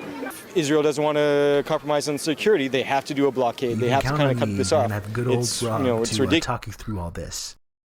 Thank you, Comrade Social Distancing, for the gifted sub. Thank you. The L slur. That's it. Well, I mean, that's another aspect of it. There's a political aspect of it as well, too, right? Where, I mean, for a long time, socialism, it was dismissed by fascists, like in Germany and elsewhere, as being this Judeo-Bolshevik conspiracy. There's a long and glorious tradition of Jewish socialists, like that have been absolutely vital to the development of these socialist societies. And then you have this as Israel is part of it, is explicit like Western project of colonialism, which is by its nature as well like anti-socialist. How are you going to occupy humanely? Yeah. Again, it's the same thing about people in Canada who are like, oh, I'm on the left and I do land acknowledgements before these events, but I don't actually support, giving land back to indigenous people or really doing anything about our own history of violent genocide, rather than just, doing these endless series of like investigations and lowering the flags to half-mast or whatever. So I can feel good about myself while still benefiting from this system of colonialism and genocide and murder and theft. Ridiculous what people have to go through there, but it's also ridiculous what we have to do to keep ourselves safe. We don't want to fight with them. Jewish state founded with the help of Nazis. They will get it, and we're much stronger, much stronger. We are behave very gently and morally, very gently with them. RWER, I'm not immigrating. What I'm going to do is stay here and work to destabilize and overthrow the society here, and then so we can give land back to indigenous people here. That's what I'm going to be doing. It could get a lot worse, is what you're saying. If the Russians was here, 2 days, they will kill all of them. If the American will be here, they will kill them 2 days. They don't care about human rights. They don't care about nothing. And when do you do that? I'm working on it. Very. Jesus Christ, give me some But it's war, time. and civilians get killed in war, and it's a horrible. I'm working on on it, their sir. side, less on our side, but at the same time, we put money into protecting ourselves. Well, look, the refugees their situation is horrible, but no other nation in the world gets the refugee status that Palestinians do. The Palestinians, third-generation people, are still considered refugees. You know, I had friends that were Canadian. They went on their passports. They wanted to see what the refugee camps were. They wanted to see what it was all about. They came back. They said it's nothing what I imagined it. Like better than they imagined? Or? They said people were driving around with nice cars. People had nice houses, villas, things like that. They thought people were being oppressed, like, like living in tents. It's like they probably were, like maybe 10, 15, 20 years ago, like in the past. For them, in order for them to be Zionist and moral, in order for them to have a Jewish and democratic state, they needed, first of all and foremost, to create a Jewish majority by force, by driving away the indigenous people from their land. And this is how the state was founded. And immediately afterwards, Okay, folks, we're almost legal. Can we get to level 2 of this hype train? Make sure that those who have been expelled will never be. I'm going to take a break to do some shilling and in a those who moment. remained on their land, because not everyone was expelled, will never be equal citizens. Unfortunately, what we hear on mainstream media, this so-called discourse or so-called debate between the right and the left is about that. It's about, do we want a large Israel, which is Arab-free, or do we want a small Israel, which is Arab-free? This is the debate that's taking place. Thank you, Last Part question. Ian. There's this whole international movement. Thank you, Part Ian, for gifting us up to Steely Dan. Wow. Steely Dan themselves. Classic 70s and 80s jazz rock band. One of my favorite bands of all time. Steely Dan gets a subscription. Thank you, Part Ian. Of leftists and activists who want to boycott Israel for human rights violations, being here, seeing that, and what do you just think about that? I think the BDS movement, the leaders of the BDS movement, or everyone that thinks that Israel is bad, if they should read up about the topic, the other side, and they should come here and see how everybody's comfortable. People Yeah, right I'm now sure are you're looking very at comfortable. Israel and they're calling it an apartheid state. And Israel is not an apartheid state. There's places, my family from 5 generations ago, they were from Jenin. You can't find one Jew in Jenin right now. I mean, it's totally Jew-free. So if you want to think about a racist apartheid state, it seems it's more, in my opinion, coming from their side. And just a response, I guess, to kind of this international movement, the BDS movement, and also the movement that says settlements are illegal, they're encroaching on Palestinian land. Can you respond to that accusation? I think the response would be two Is your brother and sister? The What a first part would shitty be family. very simple. Nobody gives Turkey problems for their settlements in Cyprus. It's an anti-Semitic thing. Maybe they don't know that they hate Jews, but they give us so much trouble. The UN only talks about Israel. What about North Korea? What about Russia? What's North Korea Then the doing? second thing would be to say is that What place is North Korea occupying? They live in, that's their Korea. That's their country. They live there. Jesus Christ. Even from the UN? completely from the UN. I mean, come on. You're talking about that we're worse than the North Korean dictatorship? Like, nobody in the world Yes. thinks that. So those people in the UN... Where are the refugee camps that are being bombed in North Korea? Surely there's some footage of this. Of bombing civilian settlements, blowing up children. Sure, like, right? There must be plenty of footage about this that we can take a look at. Korea is actually occupied by the South and backed by Western forces. Yeah. I do think that. I actually do think that. Yes.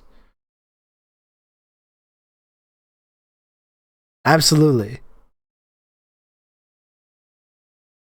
Is this just colonizers justified genocide video? Yeah, that's exactly what it is. And all these peace activists, I mean, look, she's a woman, she's walking around however she wants here in Israel, right? There's female genital mutilation in Egypt, not very far from here. Why don't people talk about that? I think that, like, we should have not more rights. I think we have rights to build more houses for our citizens. And, like, a lot of things that Israel gets criticism for, other countries will never get it. אני רוצה להגיד פה לראש ממשלה פה בארץ, It's one of the best possible אין arguments. We're מצב שיהיה not פה the שלום worst. בארץ, אי אפשר לעשות איתם שלום, הם תמיד שונאים אותנו. אם אי אפשר לעשות שלום והמצב ככה לא יכול להישאר, אז צריך לטפל בהם בדרכים אחרות, אין מה לעשות.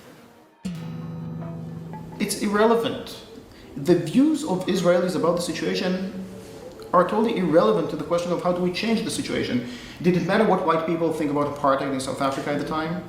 The question is, how do we end apartheid? Where should they live? Just go, go to Egypt, go to Iraq, Israeli wherever. Official will say, Stop we'll bothering certainly us. speak on behalf of the Jewish people, and will even demand of Palestinians to recognize Israel's right to be a Jewish state and so on. I don't recognize Israel's right to be a Jewish state because it is not Jewish by religion. It is only Jewish by supremacy.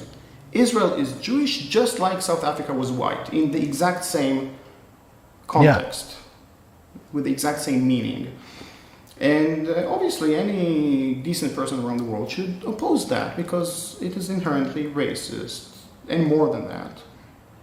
And it also happens to be very much against international law. So when we talk about Israel as an apartheid state, even though it's not exactly like South Africa, it neatly falls under the legal definition of the crime of apartheid, which is a very serious crime, one of the few crimes that is regarded as a crime against humanity, which means that all countries of the world are obligated to do something against it, not to be complicit in that.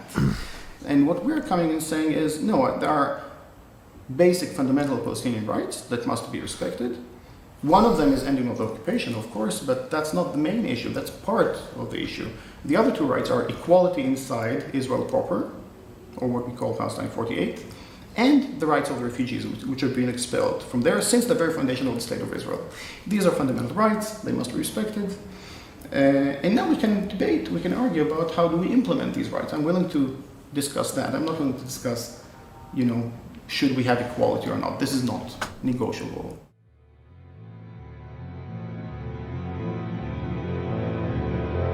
Israel's white supremacists too because they don't like Ethiopian Jews, one of the oldest Jewish communities on earth, and sterilized many Ethiopian immigrant women for years. Yeah, I mean, that's really says it all about there, about how it's not even about just Jewish people. It doesn't, when you see how Ethiopian Jews are treated by the state of Israel, who turns out don't have quite the same right to just come and colonize the land that others seem to.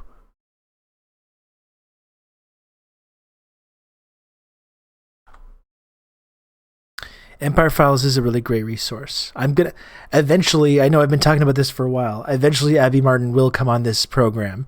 I talked to her on my podcast about her documentary, Gaza Fights for Freedom, which I would recommend everyone watch. It's extremely harrowing. I've been trying to find a time for her to come on, and it's difficult to find the timing, get the timing right, but I will keep at it though. Abby will be coming on this program. Okay, mark my words.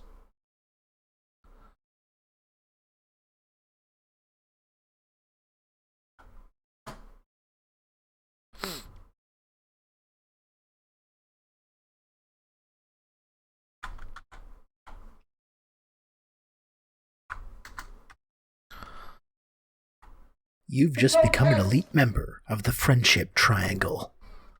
Oh, goodness. Oh, my goodness gracious. Gen X Bushy. Gen X Bushy, thank you so much for the 10 gifted subs. You know what time it is. You know what time it is. Eventually, I'll even put this in the... Make this automatic. Eventually. Wow. Okay, Rob. Seriously, wow. Wow. Okay, Rob.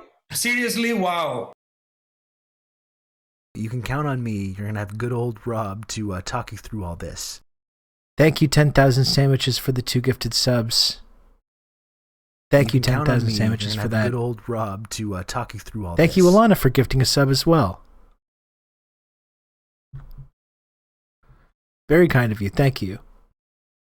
Have been overwhelmingly nonviolent. If they were violent, how can it be that after 6 weeks, the first injury, a scratch, occurred on May 14th? How can that be if they were violent? But even if they were violent, I would say to the people of Gaza, God bless you. I hope you break through that fence.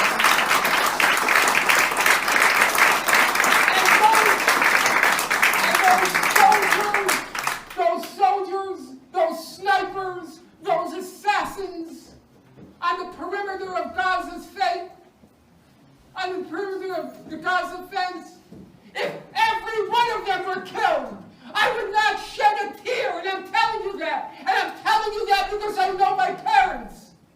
Would they have shed a tear if a German soldier was killed when they were in a concentration camp? Would they have cried for that soldier? No. I once asked my mother, I said to her, how did you feel when you were in a concentration camp and you heard that the Allies were bombing the German cities? They were killing civilians. Let's not forget the third largest population to lose lives in World War II. It was first the Russians, then the Chinese, and then the Germans, 9 million. I asked my mother, how did you feel? And she turned to me and she said, well, we felt if we had to go, we're going to take some of them with us.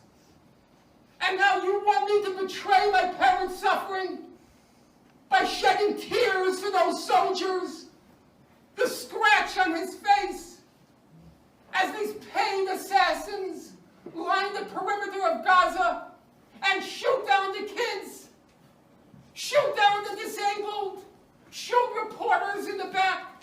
And what's their This is not a new phenomenon. What's their crime? They don't want to be poisoned to death. They don't want to be poisoned. That's their crime.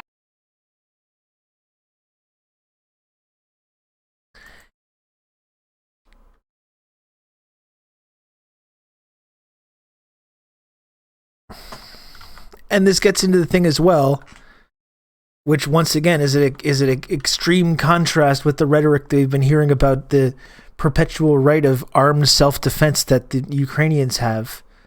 And then, of course, when like people in the IDF are harmed in any way, and this is not just exclusive to Israel. This is something that happens to American troops in Iraq and Afghanistan and Libya or Central and South America or wherever else. Anytime a Western government, and including Israel in that, because Israel is part of that like Western colonialist machine,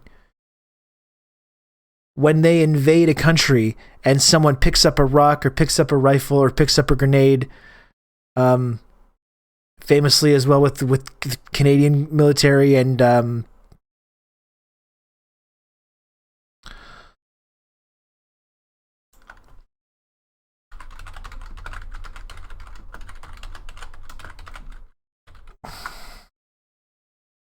Omar Kadir.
a book entitled Imperialism, the highest stage of capitalism. Is it? Imperialism, the highest stage of capitalism? Yes. If one would read this little pamphlet, one would see here that Mr. Lenin had precisely pointed out that all of the world had already been conquered and divided by colonial powers. There was no else in the world left to be conquered or divided by colonial powers. This is the time when Zionism comes to rise. Zionism comes to look for a state when everywhere else in the world is already dominated. Thus, in order for Mr. Herzl to get a country for Zionists, what he did was to attach himself to imperialism, British imperialism in this case, quite specifically.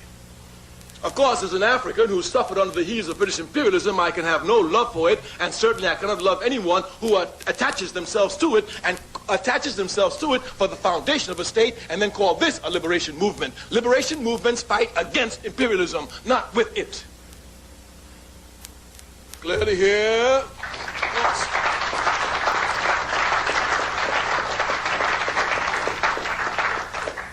The legal foundation of the State of Israel is what is known as the Balfour Declaration. This declaration was issued in 1917. A man in the government of Britain named Balfour wrote a paper and promised the Jews a national home. The national home he promised them was an area which Britain was colonizing, Palestine. Palestine didn't belong to the British, just like Ireland doesn't belong to the British, even though they have troops there.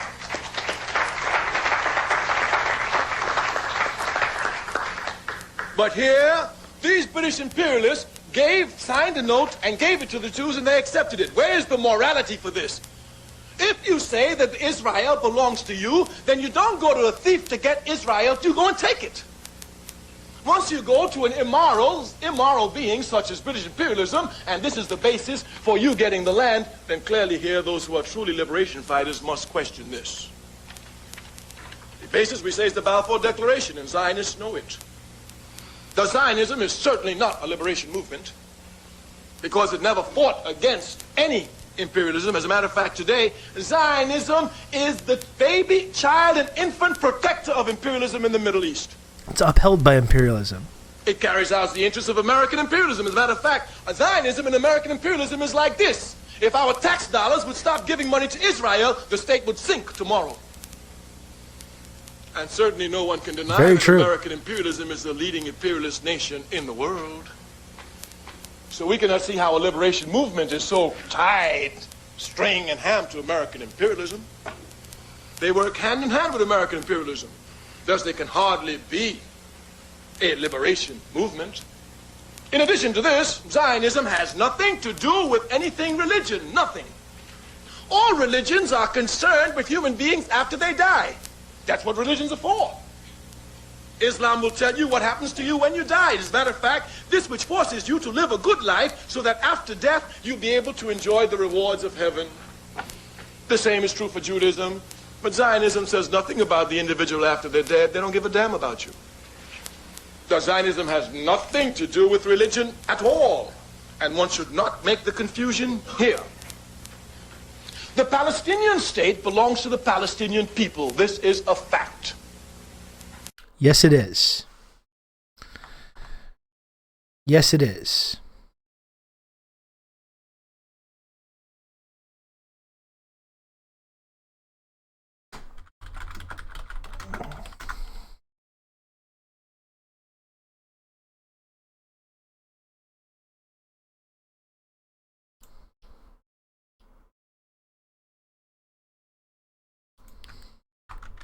Ready to get mad?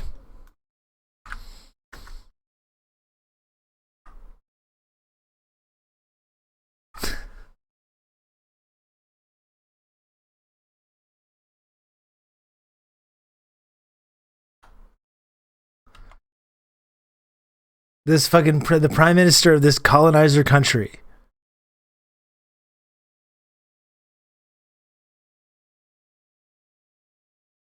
The fucking audacity. The fucking audacity.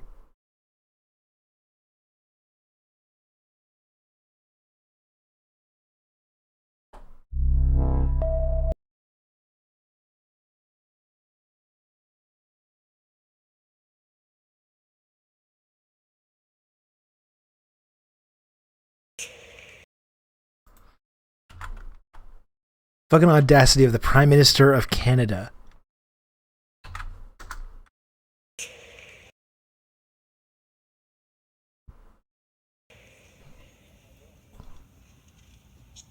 Mr. Prime Minister, on the 7th of November, you issued an apology to the Jews of the world and to the world for Canada's role in returning over 900 Jews to many of whom were finally murdered. Yeah, that's how much Canada supports Jewish people. I thank you very much for issuing that apology. However, at the same time, I don't recognize Justin Trudeau as Prime Minister of Canada either. gave the impression I don't recognize our government as being democratically legitimate. that you equated the BDS movement with anti-Semitism. For those who may want to know what BDS stands for, it stands for the International Campaign to Boycott, Divest, and Sanction against the Israeli government policies in Palestine.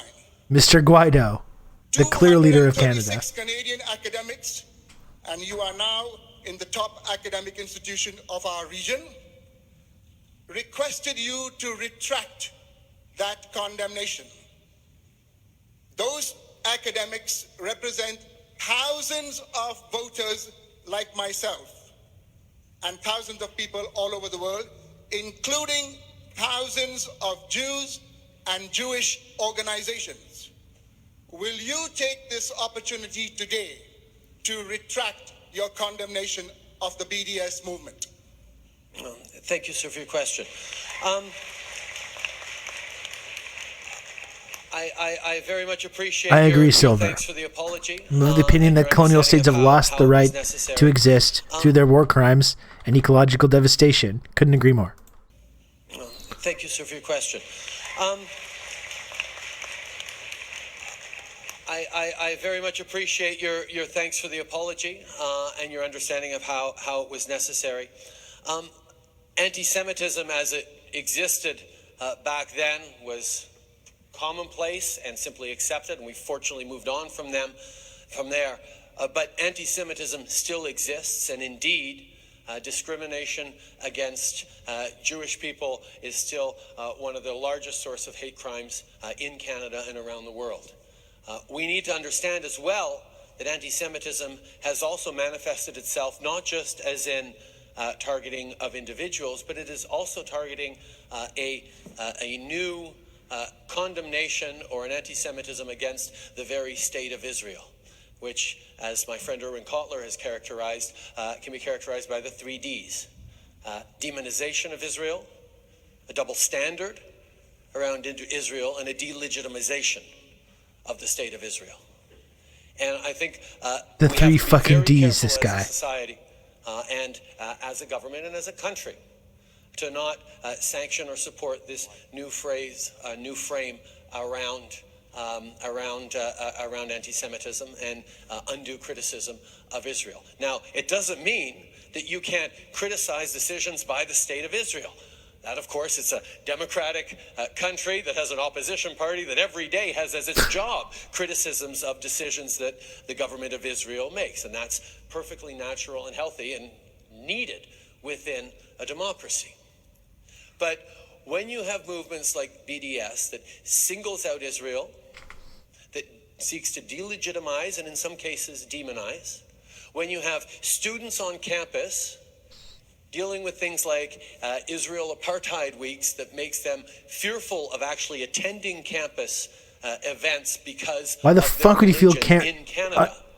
We have to recognize uncomfortable that there are attending things events in that fucking aren't Canada? acceptable, not because of foreign policy concerns, but because of Canadian values. It's not right to discriminate or to make someone feel unsafe on campus because of their religion, and unfortunately... And again, he's not talking about Jewish people. These people that he's referring to here, when this is the kind of trick in this kind of rhetoric. The people he's referring to here, the people that feel uncomfortable and unsafe on campus anti-apartheid weeks and in the face of like BDS activism, the people that he feels uncomfortable there on these campuses don't feel uncomfortable because of their religion. It's because they are Zionists, not because they're Jewish. They feel uncomfortable because they're Zionists and they support this violent ethnic cleansing, apartheid, genocidal, colonialist project. And Israel Apartheid Week reminds them that, and it hurts their feelings. Many of them are evangelical also. That's true. And like people are pointing out as well, this is how much we care about Jewish voices, either in Canada or in the UK, where, of course, there was this multi-year campaign to talk about anti-Semitism and ensure we were listening to and respecting Jewish voices that were insisting that they were terrified with the looming threat of anti-Semitism and the mean, dangerous figurehead of this movement, Jeremy Corbyn, who would say mean and hateful things about Israel. We care so much about listening to Jewish voices that when Jewish people come up and say, I am a left-wing Jewish person, I don't support Zionism, I don't support Israel, I do support BDS, we say, shut the fuck up. Shh. Shh. That's how much we care about respecting Jewish voices and creating this society of tolerance. Literally, the moment one left-wing Jewish person comes and says, I support BDS, I don't support Israel, they're immediately attacked as being self-hating, terrorist sympathizers. They're marginalized, silenced, canceled, whatever you want to call it. That's how much we care about respecting Jewish voices. And all this stuff about people on college campuses not feeling safe during Israel Apartheid Week, it's not Jewish people that don't feel safe. It's Zionists that feel uncomfortable because we're having to have conversations about the crimes that they're routinely supporting. And that's all. You do still support doing blackface, though, of course. Yeah. Well, we're also training Azov. Thank you. Yes. We care. Thankfully, this anti-Semitism is a thing of the past. That's why, we silence left-wing Jewish activists and we send arms and funds and training to neo-Nazi militias in Ukraine.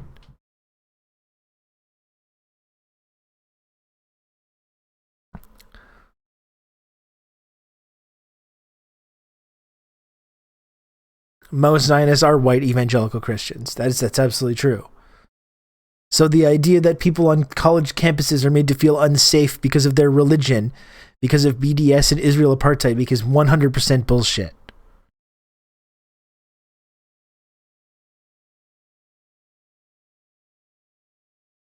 Pretty sure Azov is more or less over by now. Most of them are dead. Well, the right-wing Ukrainian nationalist movement continues.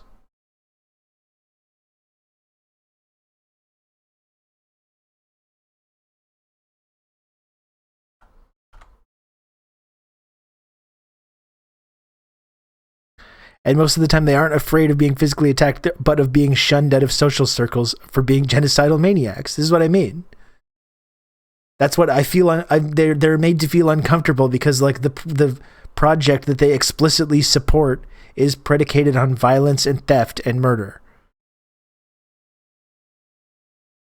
And Israel Apartheid Week reminds them of this, and it makes them feel uncomfortable. That's who he's talking about in this clip.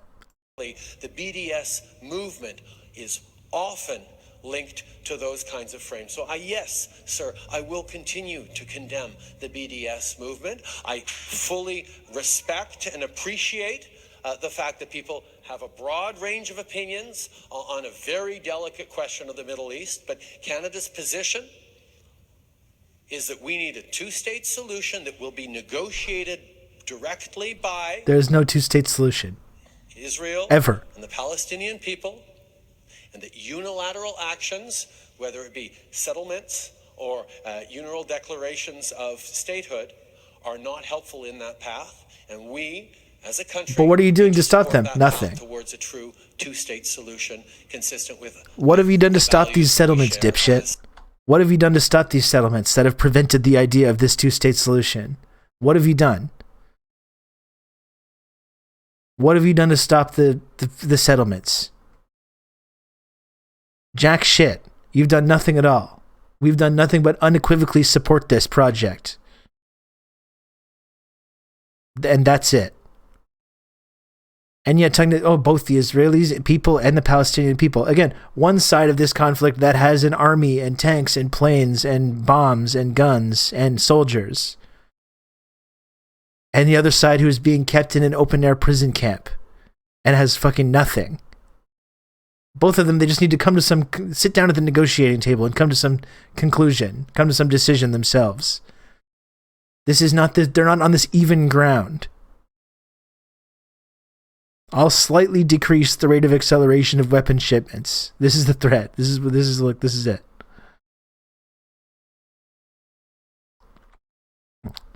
Just sickening. Absolutely sickening shit. And once again, it's the level of hypocrisy is the thing that just makes me crazy about this. And the way that, Justin Trudeau, Melanie Joly, or, going in Joe Biden, Jen Psaki, how we then lecture other countries. We lecture countries about human rights and respecting sovereignty and freedom of the press and all this bullshit. It's all just fake. It's all just a complete lie.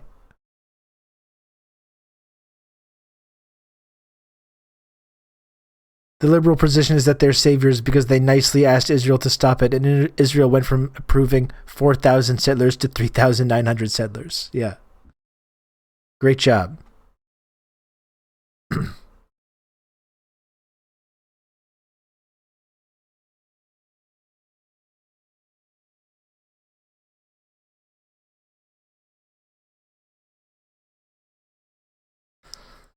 I actually wonder if the U.S. and Canada are going to keep sending money after the economic downturn collapse. Of course, we're going to keep sending money during the recession. It's citizens here, like working class people, that are going to bear the brunt of that in the austerity that's coming. It's certainly not the Israeli government. It's certainly not the arms manufacturers that are going to feel the squeeze of any of the coming recession. That's going to be on people that live here, working class people.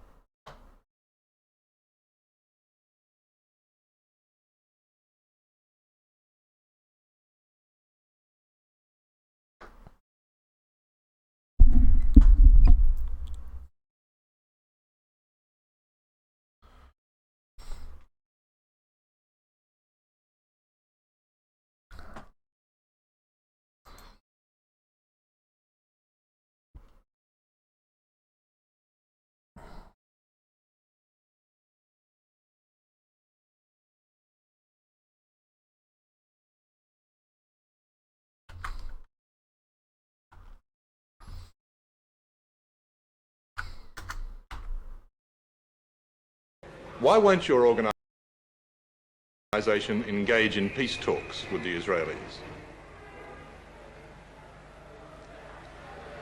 You don't mean exactly peace talks, you mean capitulation, surrendering. Why not just talk? Talk to whom? Talk to the Israeli leaders. That's kind of conversation between the sword and the neck, you mean? Talk to stop fighting, to stop the death and the misery, the destruction, the pain. The misery and the destruction and the pain and the death of whom? Of Palestinians, of Israelis, of Arabs. Of the Palestinian people who are uprooted, thrown in the camps, living in starvation, killed for 20 years, and forbidden to use even the name Palestinians. They're better that way than dead, though. Maybe to you, but to us, it's not. To us, to liberate our country, to have dignity, to have respect, to have our mere human rights is something as essential as life itself. War, the civil war, has been quite fruitless. It's not a civil war. It's a people defending themselves against a fascist government, which you are defending because just King Hussein has an Arab passport. It's not a civil war. Well, the conflict... It's not a conflict. It's a liberation movement fighting for justice. Well, whatever it might be best called... It's not whatever, because this is where the problems start. Because this is what makes you answer all your questions, all your questions. This is exactly where the problems start. This is a people who is discriminated, is fighting for his rights. This is the story. If you will say it's a civil war, then your questions will be justified. If you will say it's a conflict, then of course it's a surprise to know what's happening. This is Palestinian novelist and freedom fighter Ghassan Kanafani.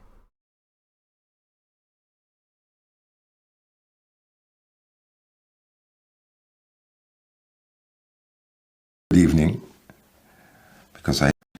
good morning, good afternoon, good evening, because I don't know at what time of day you'll be listening to this. Time passes. But what makes sense of human lives stays the same. And I want to read you a short story by the great Palestinian writer Qassem Kanafani. He's a writer I admire very much. And in the last book I've written, not yet published, it's dedicated to his memory. He was assassinated in 1972 by the Mossad, the Israeli secret police. He was 36 years old. The story I want to read you, he wrote in 1955. That's to say, 7 years after the Nakba, the great expulsion of the Palestinian people from their lands.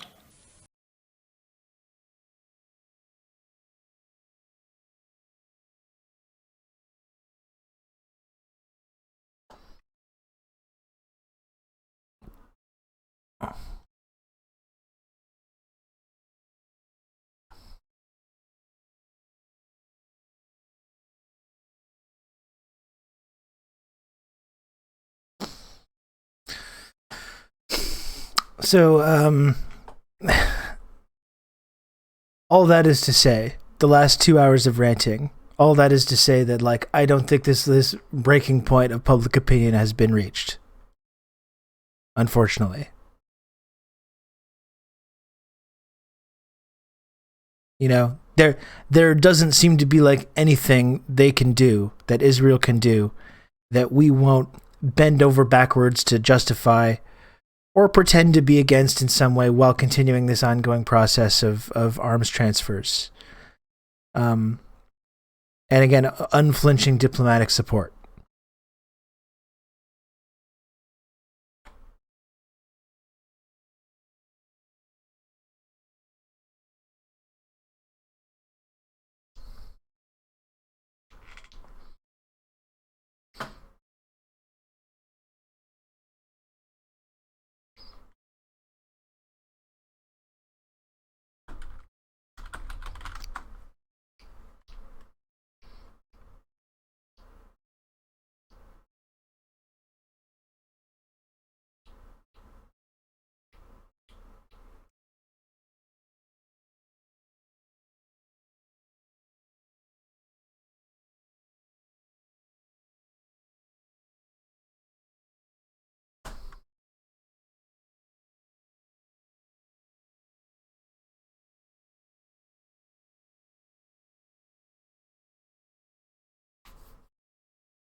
I believe a breaking point is coming whether the libs realize it or not.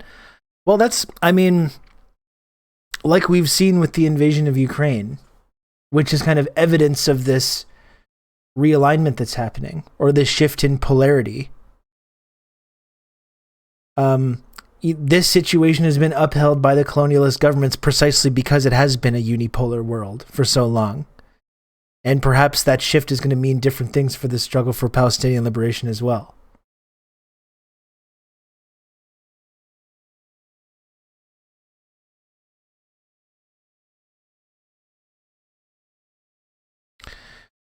You know what's sad? I had close friends and fellow Palestinians think that last year was a breaking point for the West and its support for Israel. Here we are a year later, and a new government is in Israel, and it's not only the same, but worse, because the hypocrisy is so blatant now, it's disgusting to even look and hear about. I mean, I remember covering the evictions in Sheikh Jarrah.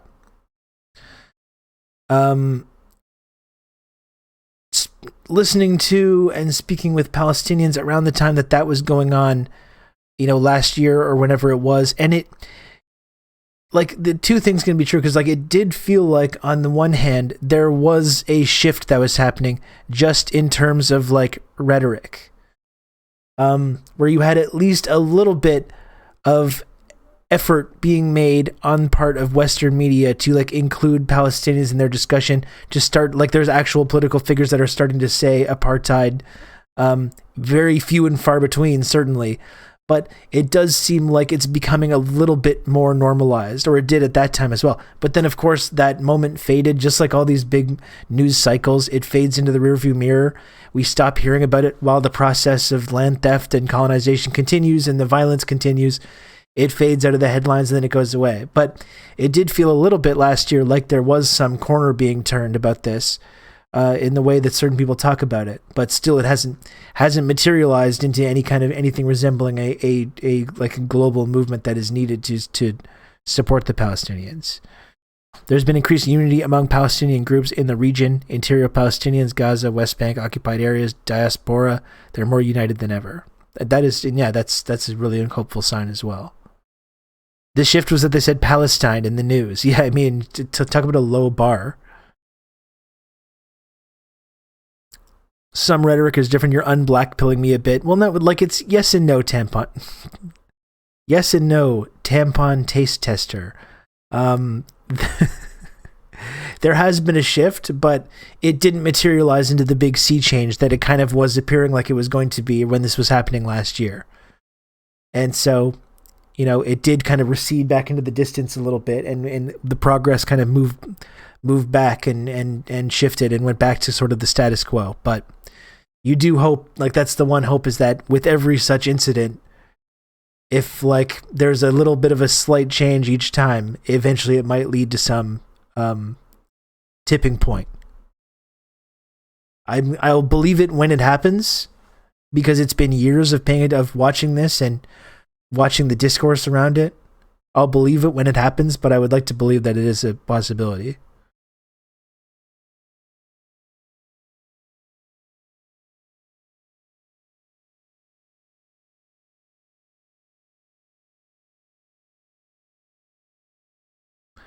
Also, fun fact for chat and Rob, China and Iran last year signed a mutual defense pact upgrade to their treaty. China, despite what the Western compatible left tells you, has picked a side, just like on DPRK, with their demand at the UN Security Council. Well, that's the impression that I get, Silver. It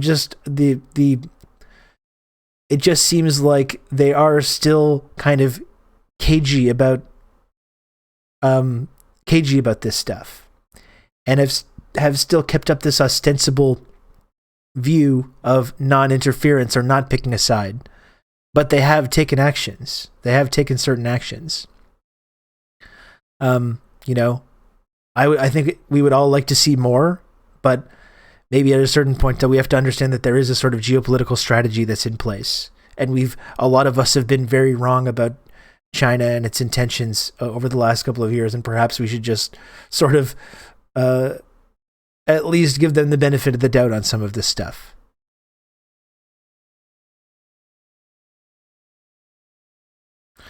The Zionists are a paper tiger. I'll put my faith in the Palestinian people who recently got drones from Iran and met with Moscow, and I guess have anti-air stuff now.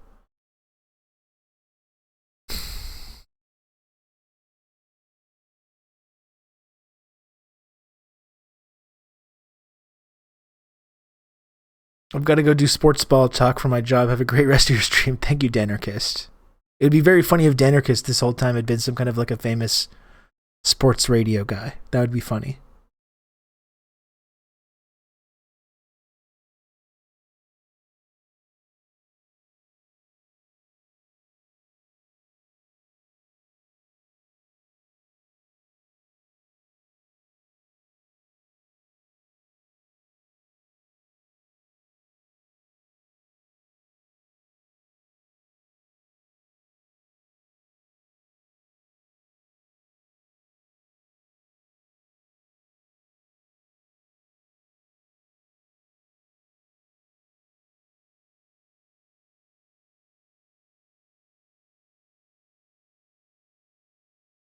It's Keith. Danarchist has been Keith Olbermann this whole time. I'm an up-and-coming famous artist. I have art in the MoMA library. Oh my goodness, God's Own Drunk. That's incredible. Congratulations to you.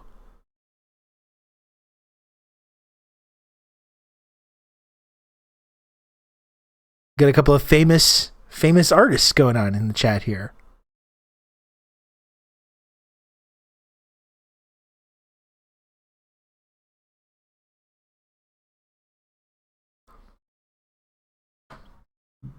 The Momo Library. Why don't I take a short break? Okay, I've been here 2.5 hours talking. Why don't I take a little short break for 5 minutes? I have a YouTube music channel that I think topped 100 views, and I haven't made a song in months. Please clap. Congratulations, Outrun. That's still cool. That's very cool. I'm a famous slacker at my job. We support that as well. Doing time theft right now, I hope. We love time theft. We support our cherished time thieving chatters. That's a form of politics, doing time theft and watching Twitch channels and subscribing to them, more importantly. That's doing politics.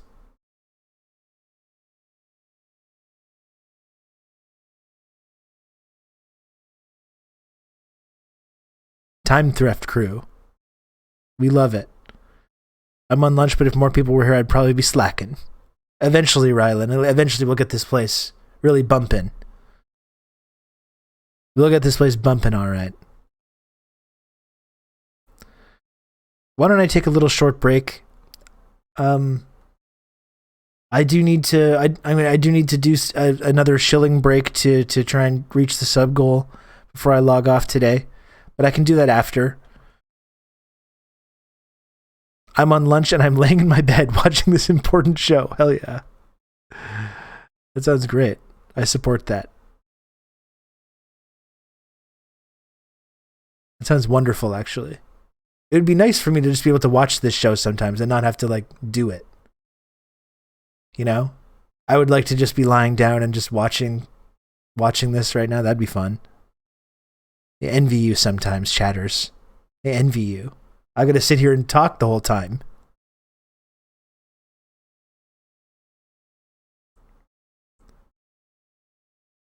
Bye, Rylan. I'm only watching because I'm home on the tail end of a COVID infection. Still had to work from home. Oh, Jesus. Pissed. I hope you're feeling better. We got to do more night streams so Pissed can join us. Valued community member Pissed. That sucks for you, Rob. Yes, it does. Yes, it does. I don't know what I expected. I'm on day 6 and feeling a bit better. That's good to hear.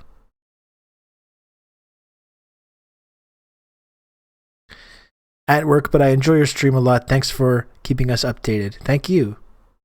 T3 Rise of the Taste Testers. I'm reclining with my feet on the desk like some kind of caricature of a work slacker. Someone get like a George Costanza situation. You get under the desk. Under the desk, you have a little slot. You can put your phone or your computer. You curl up under there. Little nap situation.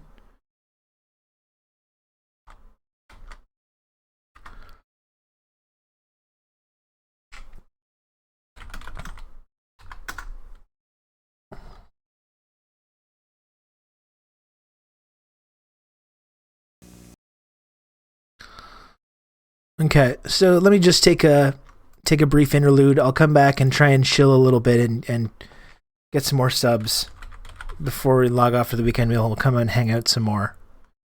Surely there's more stuff we can be talking about, I imagine. Talk to you soon.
What's up? What's up, folks?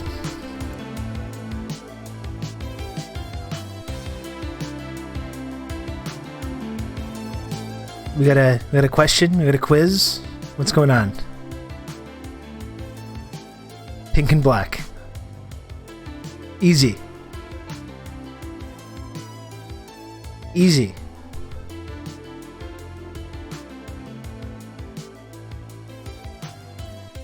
Bret the Hitman Hart, folks.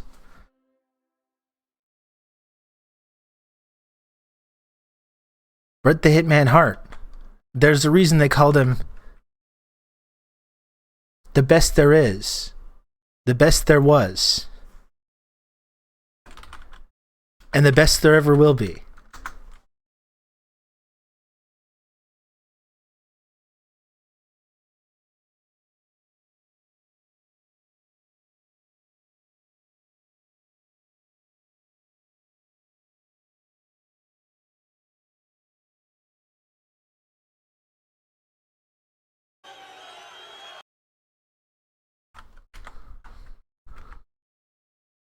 Right? There's a reason for this. Those women cheered for Shawn Michaels. The look of disgust on Bret's face, 100%. 100% real. No acting involved. Some call Rob the Montreal Screwjob. Some do. Michaels. Look at the face. That's not acting. He's legitimately just like disgusted. That's a 1 hour long Iron Man match. Okay? At the end of that match, whoever has the most falls wins the championship. Well, guess what? At the end of that Iron Man match, the score, the number of falls were 0-0. That means the match is over. Shawn Michaels not victorious. No championship title victory. That's a draw. That's called a draw. Okay? And if all of a sudden they're imposing all these new rules live in real time, Bret's walking back to the dressing room after that match thinking, okay, I defended my title. I'm walking back to the dressing room. All of a sudden, I got to wrestle more now? And they expect him just to be like ready to go, and after he's relinquished the sharpshooter. And they just expect him to go and wrestle in overtime, which was not part of the contract. It was not part of the agreement. It was a 1 hour long Iron Man match.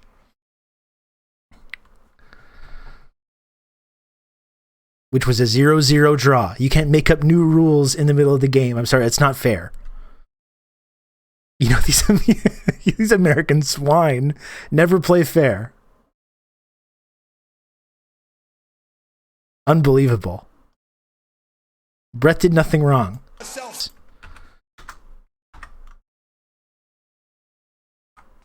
Bret Hart claims he woke up one morning and saw the truth. America stinks. Okay, so critical support. Critical support. We don't need to hold it against Shawn Michaels that he posed for Playgirl magazine. Okay, that's whatever. Whatever you want to do in your personal life, that's fine. However, the reality is that he got screwed out of the WWF Championship.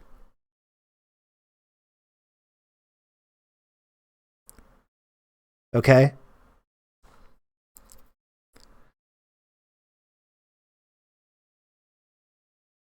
They'd rather cheer a bill-swilling loser than a hard-working professional. Unbelievable.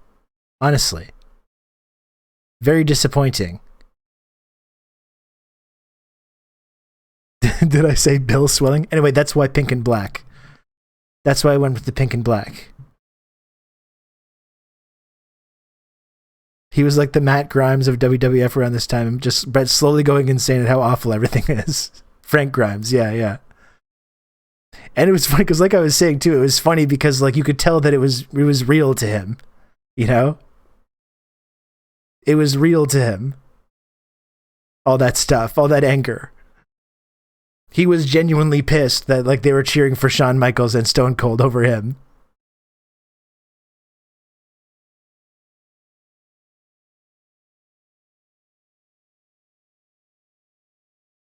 which is always the basis for the best wrestling characters.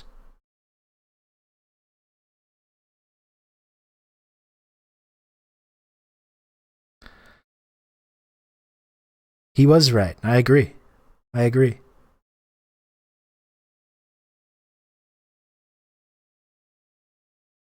Let me just see what else there is to talk about here.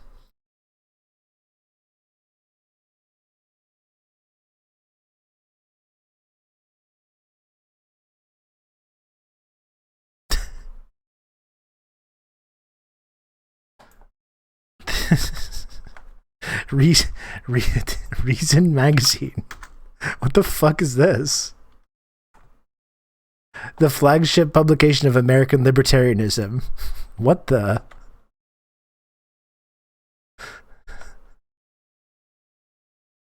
Okay. Libertarians will just volunteer this information. They'll just volunteer this information arbitrarily. Without asking. That's what happens when you skip promo class so you can practice your fisherman suplex or whatever. It was an incredible promo outrun. Especially in that last run there, the anti-American heel character is when he really started crushing that. The subhead is so funny too. I really think I'm allowed to stay here, I explained in vain, by Lenore Skenazy. Real article.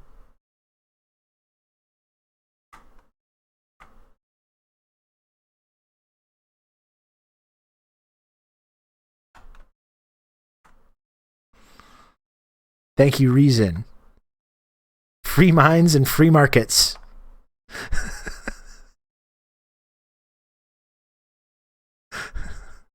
Walter, this is not a First Amendment thing, man.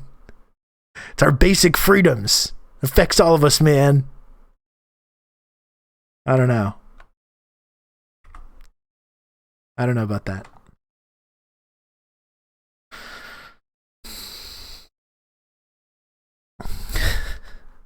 Fucking weirdos, man.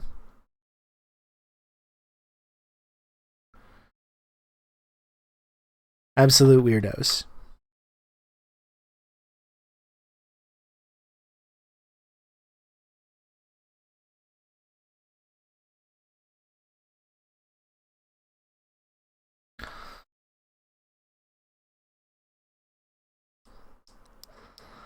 I should be allowed to go watch kids, any kids at any time, the least deranged libertarian. That's right. Please pay me to write an article about this. The wrestling talk has me all jazzed now. There's one thing I love, Sean Meat, and the funny thing about that storyline is that it was like kind of realistic, but I really do like talking about wrestling in like kayfabe terms. Like I really find it enjoyable. Hey, really chill guy, what's up? Welcome. I really do. One of my favorite things to do is respond to Sami Zayn's tweets in kayfabe, like talking about how he's being harassed by his coworkers and stuff, or there's a conspiracy against him. I've been really enjoying that. One of the best things AEW did was create that atmosphere. Yeah, absolutely.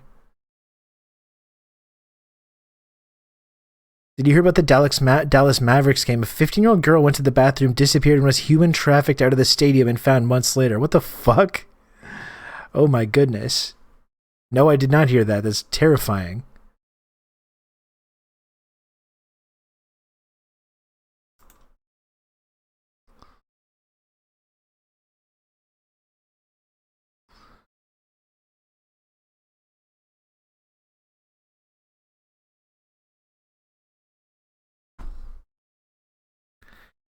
Have you seen much of the Japanese stuff? I did. I'm kind of a lapsed fan of wrestling. I did get really into NJPW for a while.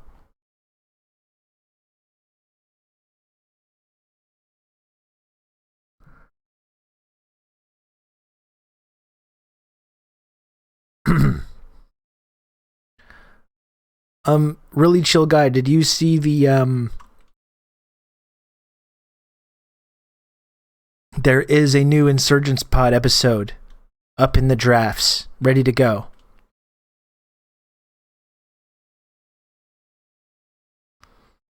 Publishing it now. Okay, good to know. Yeah, I just threw it up there like right before I started because I was kind of hustling to finish the editing of it.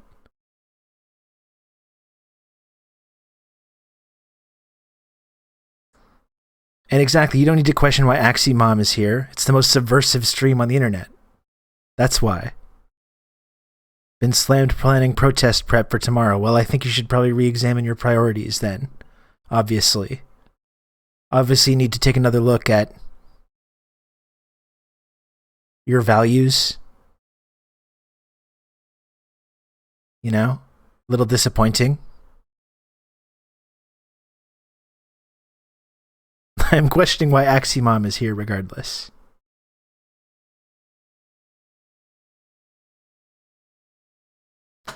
Left field, been seeing more streams from Imperial News lately. Crossover up would be cool, peering into the minds of the Rebel News freaks. Yeah, that would be fun to do someday. I'd be happy to do that. I would be happy to do that.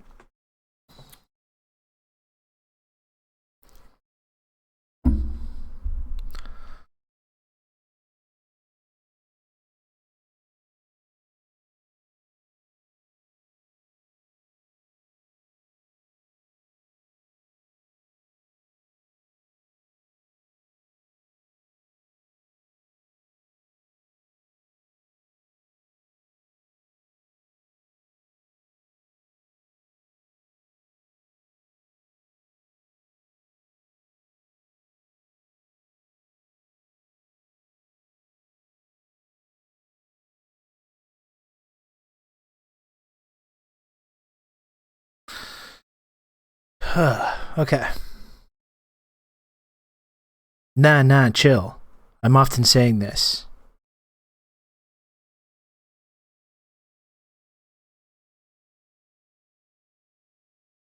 I'm often telling people to do this. So what else to do for today? Let me think. We talked a lot about Israel and what is happening there. Is there more crypto stuff we can take a look at? Can or should take a look at? You know what we probably should actually look at is that I wonder what the deal is with this.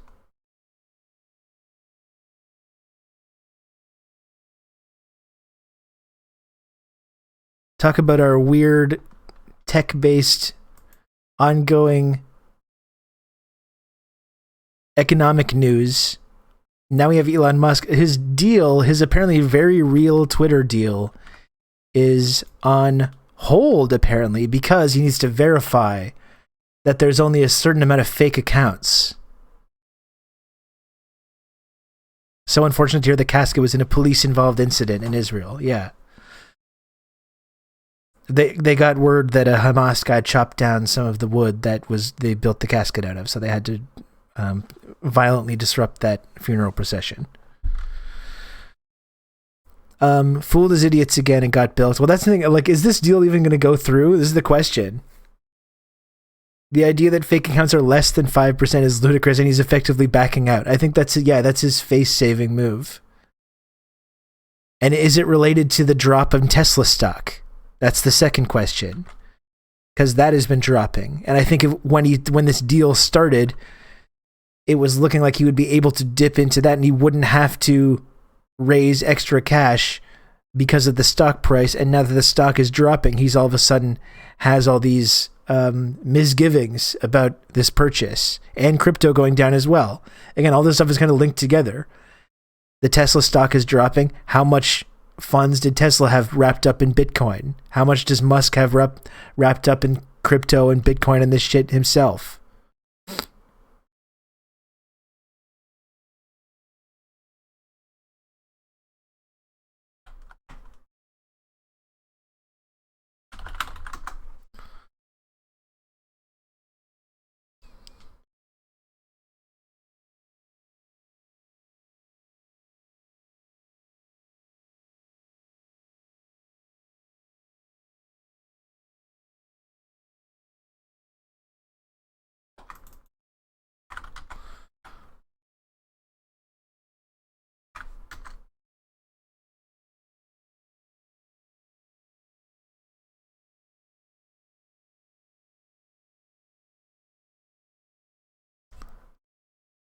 This is over the last month.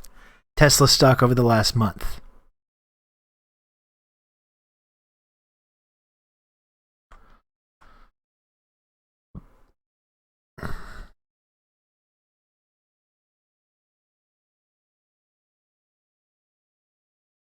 How about the fact that Twitter has never turned a profit, and I really don't see how that it even could.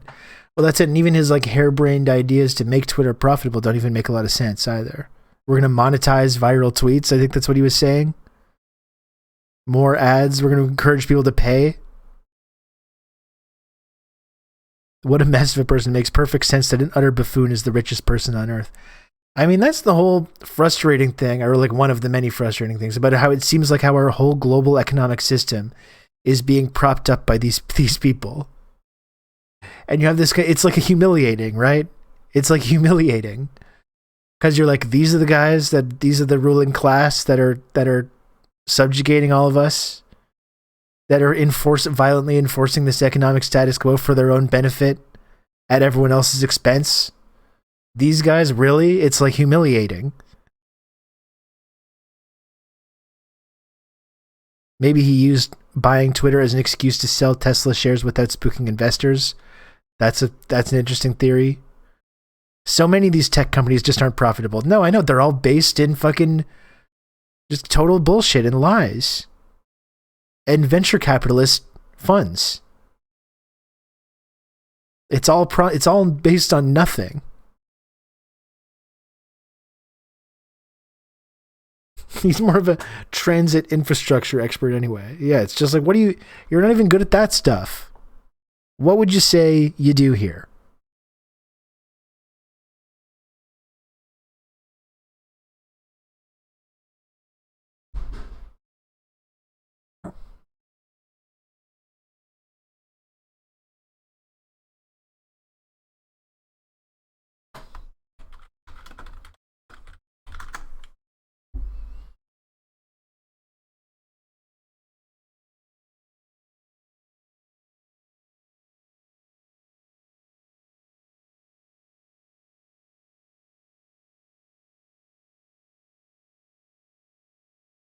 This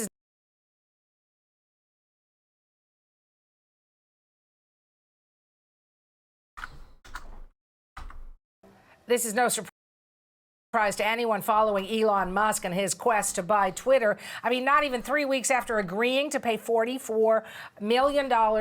Was it million or was it billion? I think it was billion. Yeah. $44 billion for the social media platform. You see, my mind doesn't even work in that huge amount. Musk apparently isn't so sure about it.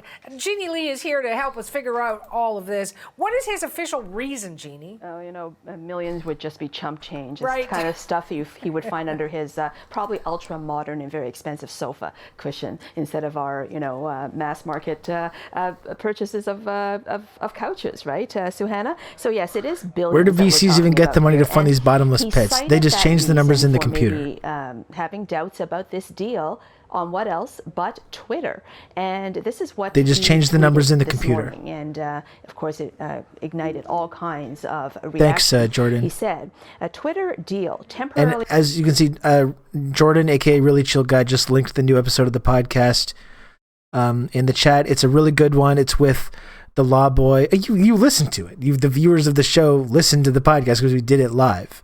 So I don't know why I'm explaining it to you. You were all there. But listen to the show again though, and you can see how you saw how the magic happened of recording it, and now you can listen to it in podcast form. Really good one.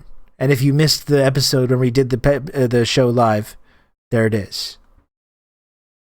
Peter, exactly. Peter. Details supporting calculation that spam or fake accounts do indeed represent less than 5%. Yeah, this is totally users. So, expressing concern that a lot of people have always had, and that maybe a lot of Twitter is just made up of fake accounts, not real people, and that, of course, affects the value of the company because it means fewer real eyeballs for advertisers to advertise to, and that Just would one sec. obviously affect the true value of Twitter.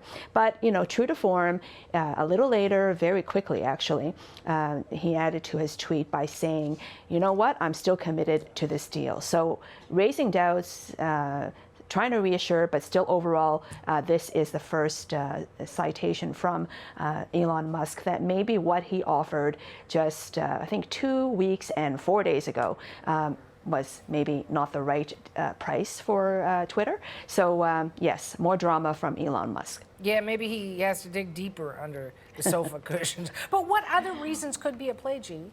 Well, that's the thing. There have been so many people who have had doubts that this deal would ever go through. And in fact, those reasons have been piling up by the day in the form of losses. So here's what we're talking about. Ever since April 25th, it was just April 25th that he did say that he was going to pay $44 billion for Twitter. Well, the stock market has tanked in general, but also in particular for Twitter, that the value of Twitter is now just $32 billion. So he's already out of the money by $12 billion if he were to go through and pay 44. And who does that, right?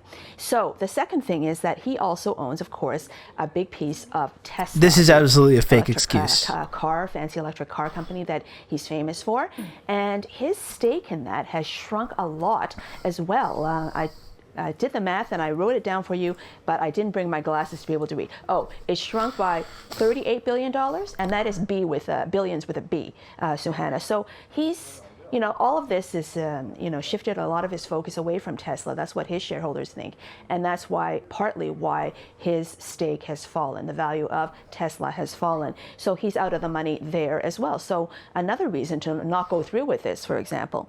And the last thing that I wanted to point out was, and I wanted to go over to that board again just so that I could be reminded, because I don't have that particular piece of information in front of me. The deal has, of course, ignited controversy. What an interesting coincidence that his stake has shrunk, aka selling shares at the same time he faked wanting to buy Twitter. For advertisers, for example. Looks like that worked out very well, yeah. A lot of things have been mounting against the purchase of this deal. Besides, Suhana, talk about chump change. He could stand to still, walk away from this deal and get a $1 billion breakup fee if his reasoning is on the list of reasons for either side to walk away from this deal. What a good deal for him. This is why they pay him the big bucks.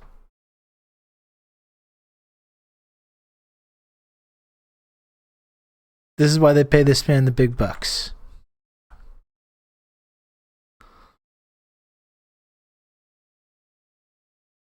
Also explains why he was buying Twitter high, because he was actually selling Tesla high.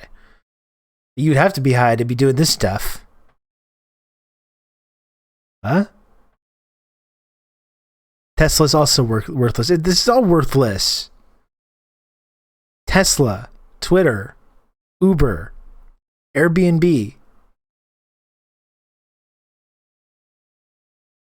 Our whole economy is built on this. All completely fake.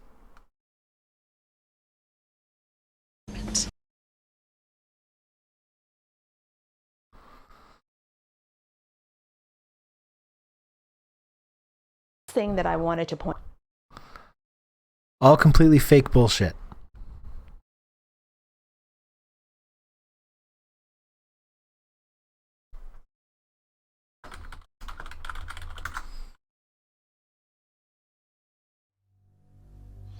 Watch my friends die. It's a total fabrication. The whole world too. Because of me. Wasn't ready. I didn't do all I could. At the end of the path I started. Oh, what is this? You'll see. Oh, you'll see.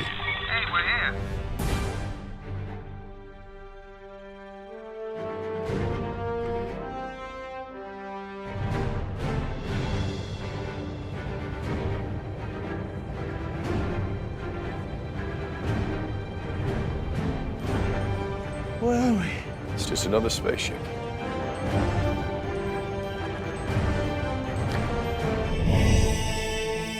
What the hell happened? I can't believe that thing's flying. Rocket, take us about 100 meters away from the ship. Okay. Someone spent time doing this. Bruce. Where are we, upstate? Someone sat at a computer. Who's speaking? Lavis is correct and clearly the smartest among you. Thor. Good idea for an electric jet. Who are you? They sat down at a computer and they edited Elon Musk into a special scene from the as Avengers. it is in other forms of transport. 2 weeks at least. Start a conversation. Here's what I need.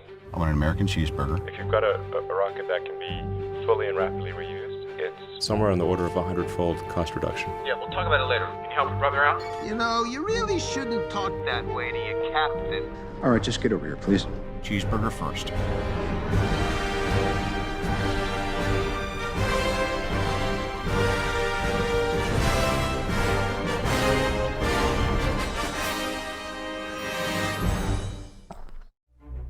Oh, I know. A rocket that Oh shit, there's more. There's a post-credits scene. Together, you and I. we can kill Thanos. That's the end game. They didn't even include Musk in the thing. It's like... There it is.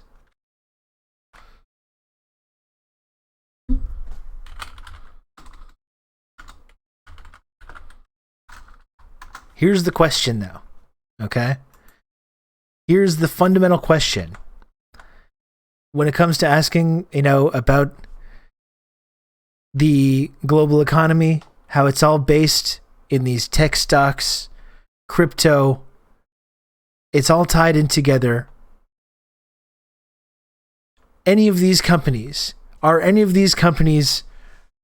real? Is any of this real? Does any of it make sense?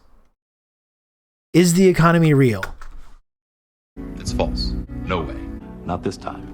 We created it. Not this time. No, not this time. It's totally made up. Pure fiction. It's fiction. It's fiction. We made it up. We made this one up. It's a made-up tale. It's a total fabrication. It never It's a happened. made-up tale. It never happened. This one was invented by a writer. Not this time. It never happened. It's false. It never happened. It's a fake. It's fiction. It's an urban legend that never happened. No way. We got you. Not a chance. We got you. Not this time. It never happened. It never happened. We made this one up. It's fiction. We made up this one. We made it up. Not this time. Wrong. Not this time. Not this time. You're wrong. Not this time. It never happened. It's pure fiction.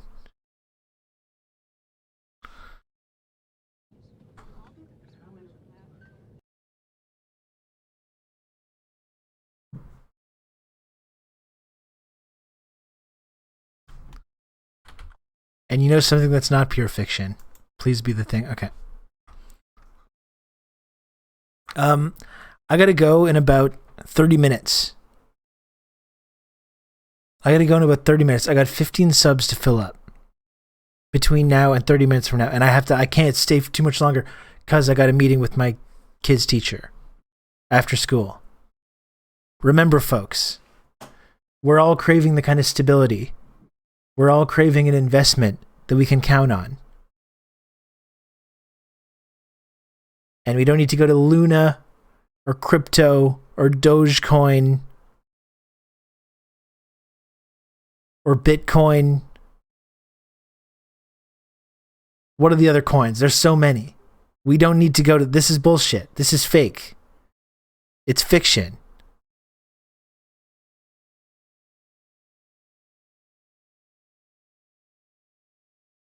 We made it up. I will gift you 5 subs if you show Tim Pool Rousseau. God damn it.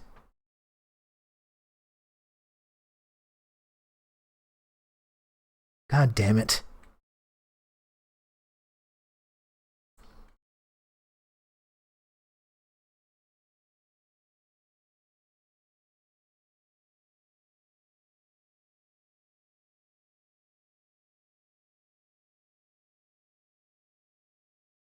I'm scrolling. So sad I am.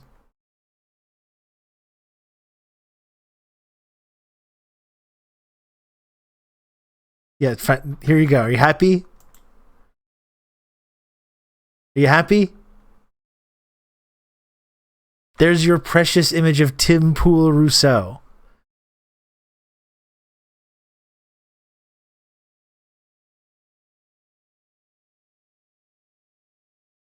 Jesus. This is how I have to degrade myself. You've just become an elite member of the Friendship Triangle. This is how I have to degrade myself. Degrading myself for money. For your enjoyment.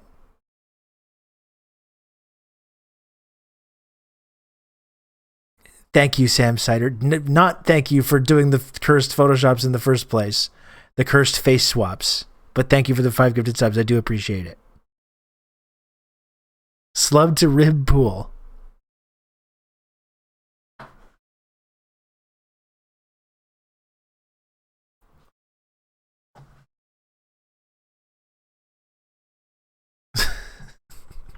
This is what capitalism does to you. This is why I have a... Actually, I'm not even going to get into the controversial comments. The body shaming. I don't want to go down that road. In fact, I think Tim... You know what? Honestly, I think Tim Pool should just embrace being bald. You know, there's nothing wrong with being bald. It's fine to be bald. I think you should just take the beanie off. We all know what's going on under there, so it's not fooling anyone. It's like the same thing as wearing like one of those obnoxious hair pieces, you know? There's nothing wrong with being bald. Just take off the beanie. You're gonna feel better and you're gonna look better. He's in too deep with the beanie lobby. Like, I know I'm an adult man and I don't always dress like it. Okay, I admit that. But like, after a certain point, when you're trying to be a serious journalist, you can't be wearing a beanie all the time. He's going on TV like that and stuff. He's always wearing the exact same clothes. I mean, at least I like have different fits every day, you know? Even maybe I don't dress like a responsible adult either.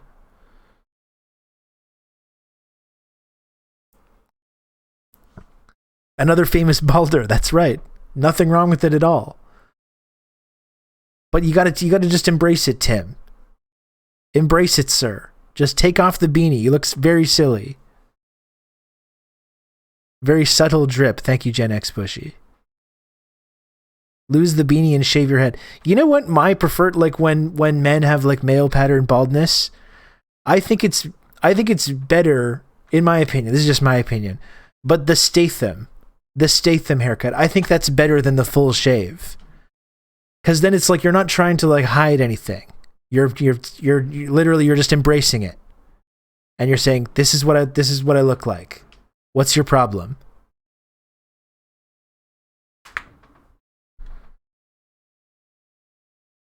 It's just like having a different haircut. It's not a big deal. You don't have to wear a large hat every day to cover your human head. The size of the account. Instead of making it a signature beanie look, make it a signature bald look. Think of Dr. Phil Bun Posers. Thank you, Useless, for the 200 friend coin. Thank you. That's all I'm saying. I'm not going to body shame. I'm not going to body shame anyone. But I think you got to take off the beanie. We can stop looking at it. I agree. We can stop looking at it. Thank you. Can we, if I show another embarrassing photo, do I have to show more embarrassing photos in order to finish the sub goal? Is that it? Is that what I have to do?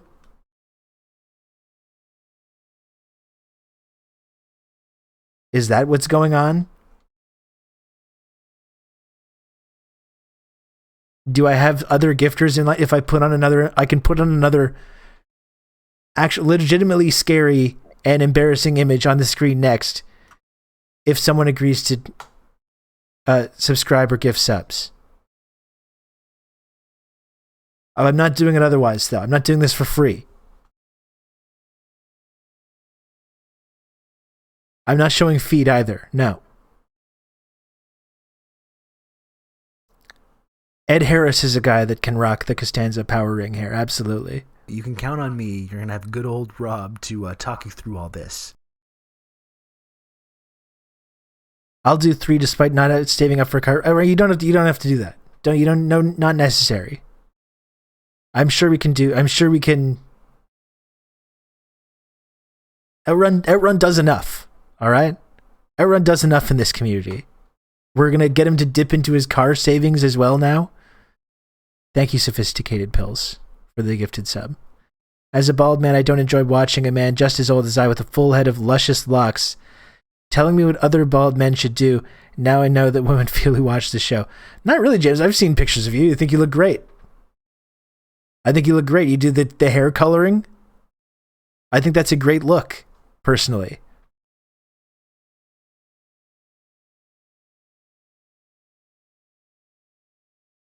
Okay, you look like a cool hacker. Like a cool futuristic hacker. You can count on me. You're going to have good old Rob to talk you through all this. I never doubted that you thought I looked great. How could you otherwise? Thank you. That's right, James. And I appreciate the confidence as well. Outrun, thank you very much for the 3 gifted subs. Not necessary. I think we could have gotten other community members to cover for this there, but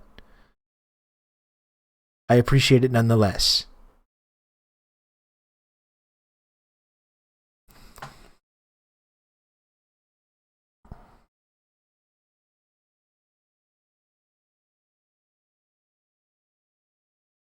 Anyway, I just think Tim does not. The beanie thing is not good. It's not a good look. You can count on me. You're going to have good old Rob to talk you through all this. Eigenbat, thank you for the gifted sub. Thank you, Eigenbat. Okay. As promised, I said I would put on another weird and embarrassing image onto the screen. You've held up your end of the bargain, and you've made a correct economic decision as well to invest in this community. The friendship triangle is, once again, the most stable shape, which is just basic geometry, basic physics. Okay, here we go.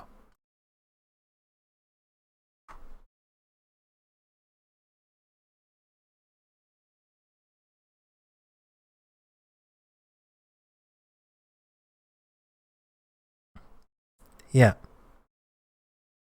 This is what this stream is now. I talk about important news issues, but also I'm literally just like having people pay to look at embarrassing, humiliating images of myself.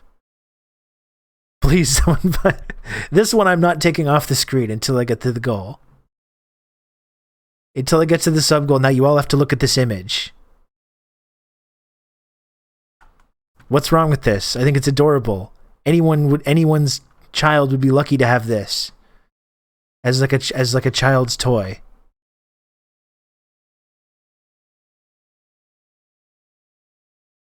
Look at that.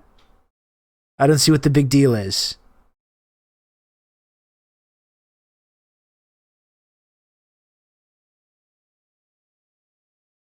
Choking on my nacho fries.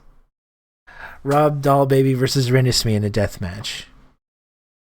Of course, Renisme has those, like, vampire superpowers. Is this going to be in the merch shop? No, it is not. No, it is not.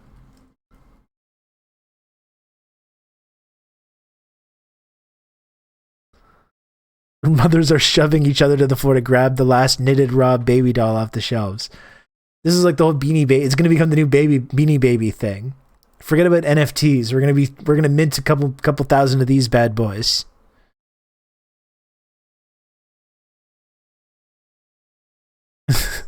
Speaking of which, y'all need to start busting Clueless to keep knitting those hats. I feel like my hat was knitted months ago, and strangely enough, has not been sent to me. That's kind of interesting. Interesting how that works. I was excited for my hat, but I guess, whatever. No big deal. Who needs it? Who needs a new freshly knitted hat? I don't even think about it. I don't even think about this stuff.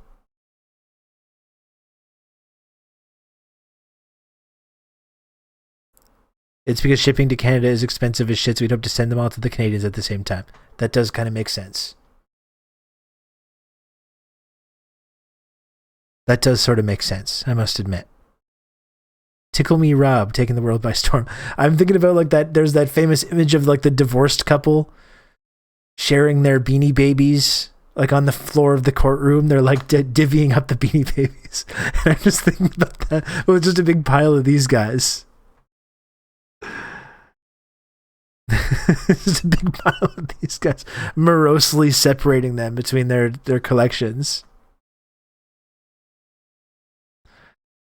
I just wanted to hang around with the Rob baby, and then security was called.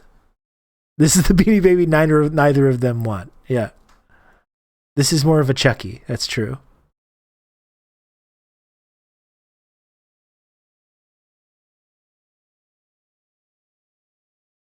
I was excited for the news, but instead I'm looking at this baby, so I guess Chat and Rob are even. That's it. Getting very scared of that picture and a bit sentimental right now, so I just want to say I love you all and don't give in to the evil. The Rob baby.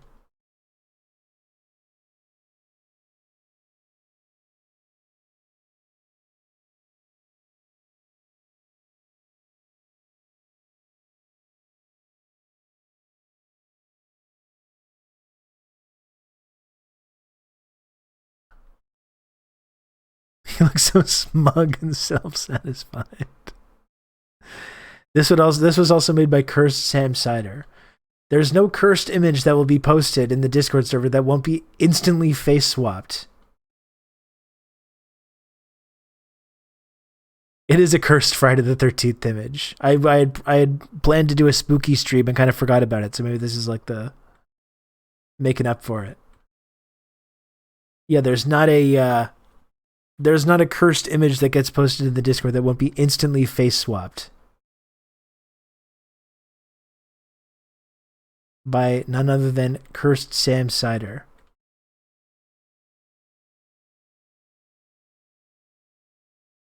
Looking for other stuff right now. See what else we got going on here. Oh my god. Okay, folks, there's one more image here. I'm gonna take creepy baby doll Rob off the screen. I got one more image to look at here. This is an extremely horrifying image. I will display the image when I get to the sub goal. This is an atrocious, horrifying image, and I have to leave in like 15 minutes. And if I am not able to leave, my child will be stranded at school. By the way, so that's 5 generous chatters or 1 extremely generous chatter. And not you, Gen X Bush, you've done enough. And Outrun as well. You're both banned from gifting. I've got one more image, and you do want to see this. You do want to see this.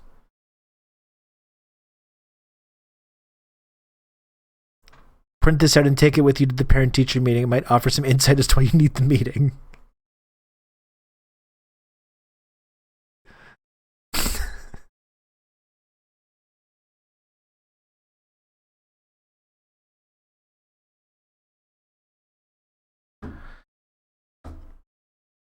Next week, I'm on one day next week. I am actually I am going to be accompanying my kid. They're going to like the pool. They're going to the local pool on like a field trip.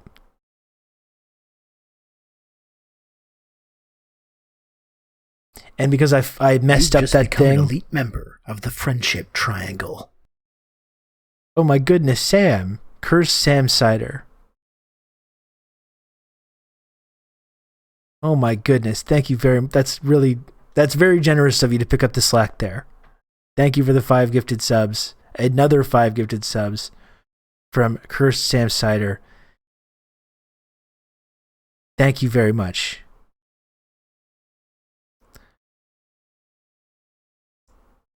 So I volunteered to be a parent, like a parent volunteer to go to the pool. I messed up that thing last week I was telling about it. I felt really, really bad. So I was like, I'm going to make up for it by going to the pool, going to the local pool with my kid in his school. Okay, so this is for you, Cursed Sam Sider. As much as it's disgusting, a lot of the time, and indeed very cursed, I do appreciate the cursed face swaps, and I really appreciate the gifted subs just now. Thank you very much, Sam. Anyway, this is Supreme Court Justice Rob Rousseau. This is an amalgamation of all the Supreme Court justices. Is it all the modern ones or just all of them in history? mixed with face swapped with me. You ready for this?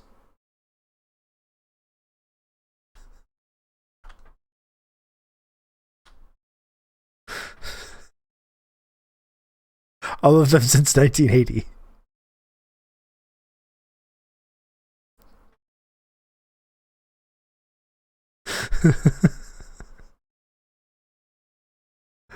Look at horrifying.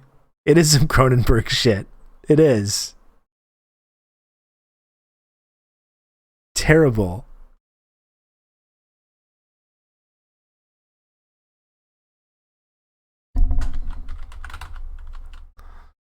I trust him.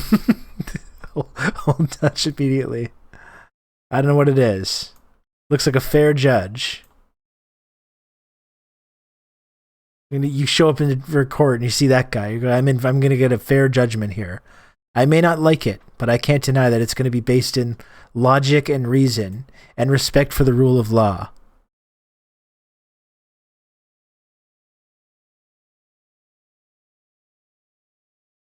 Rob, I think I scrolled past the toilet one.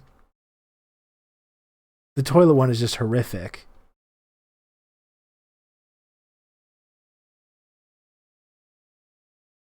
I think I scrolled past it because of how psychically damaging it is.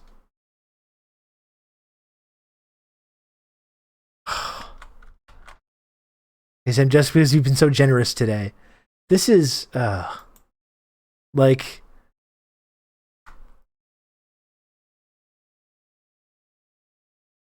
What do you even say about this?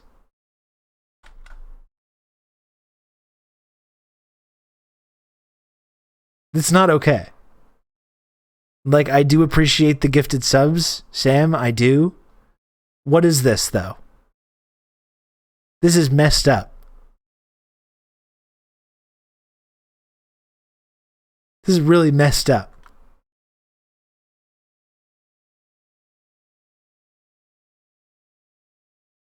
Come on now.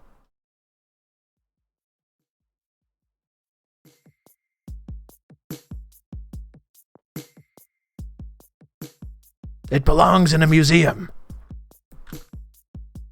Jesus.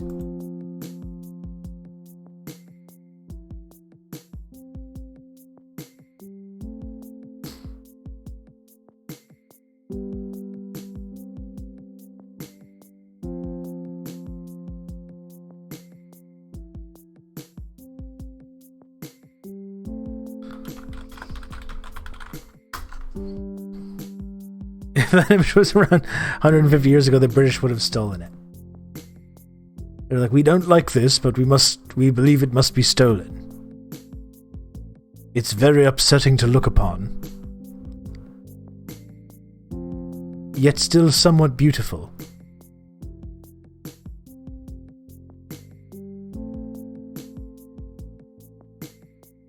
Thank you for watching, everyone. Thanks for watching today. Thanks for watching the stream this week. I will be back on Monday. As usual, I'll be back on Monday. We're going to do it all again. Because this is my whole life now. This is my whole life now, logging on here and doing this stream. And just humiliating myself. Just openly humiliating myself for money.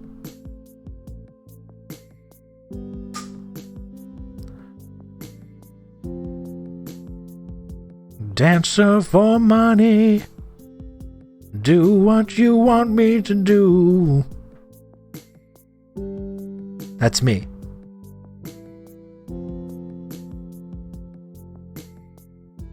I'll talk to you on Monday.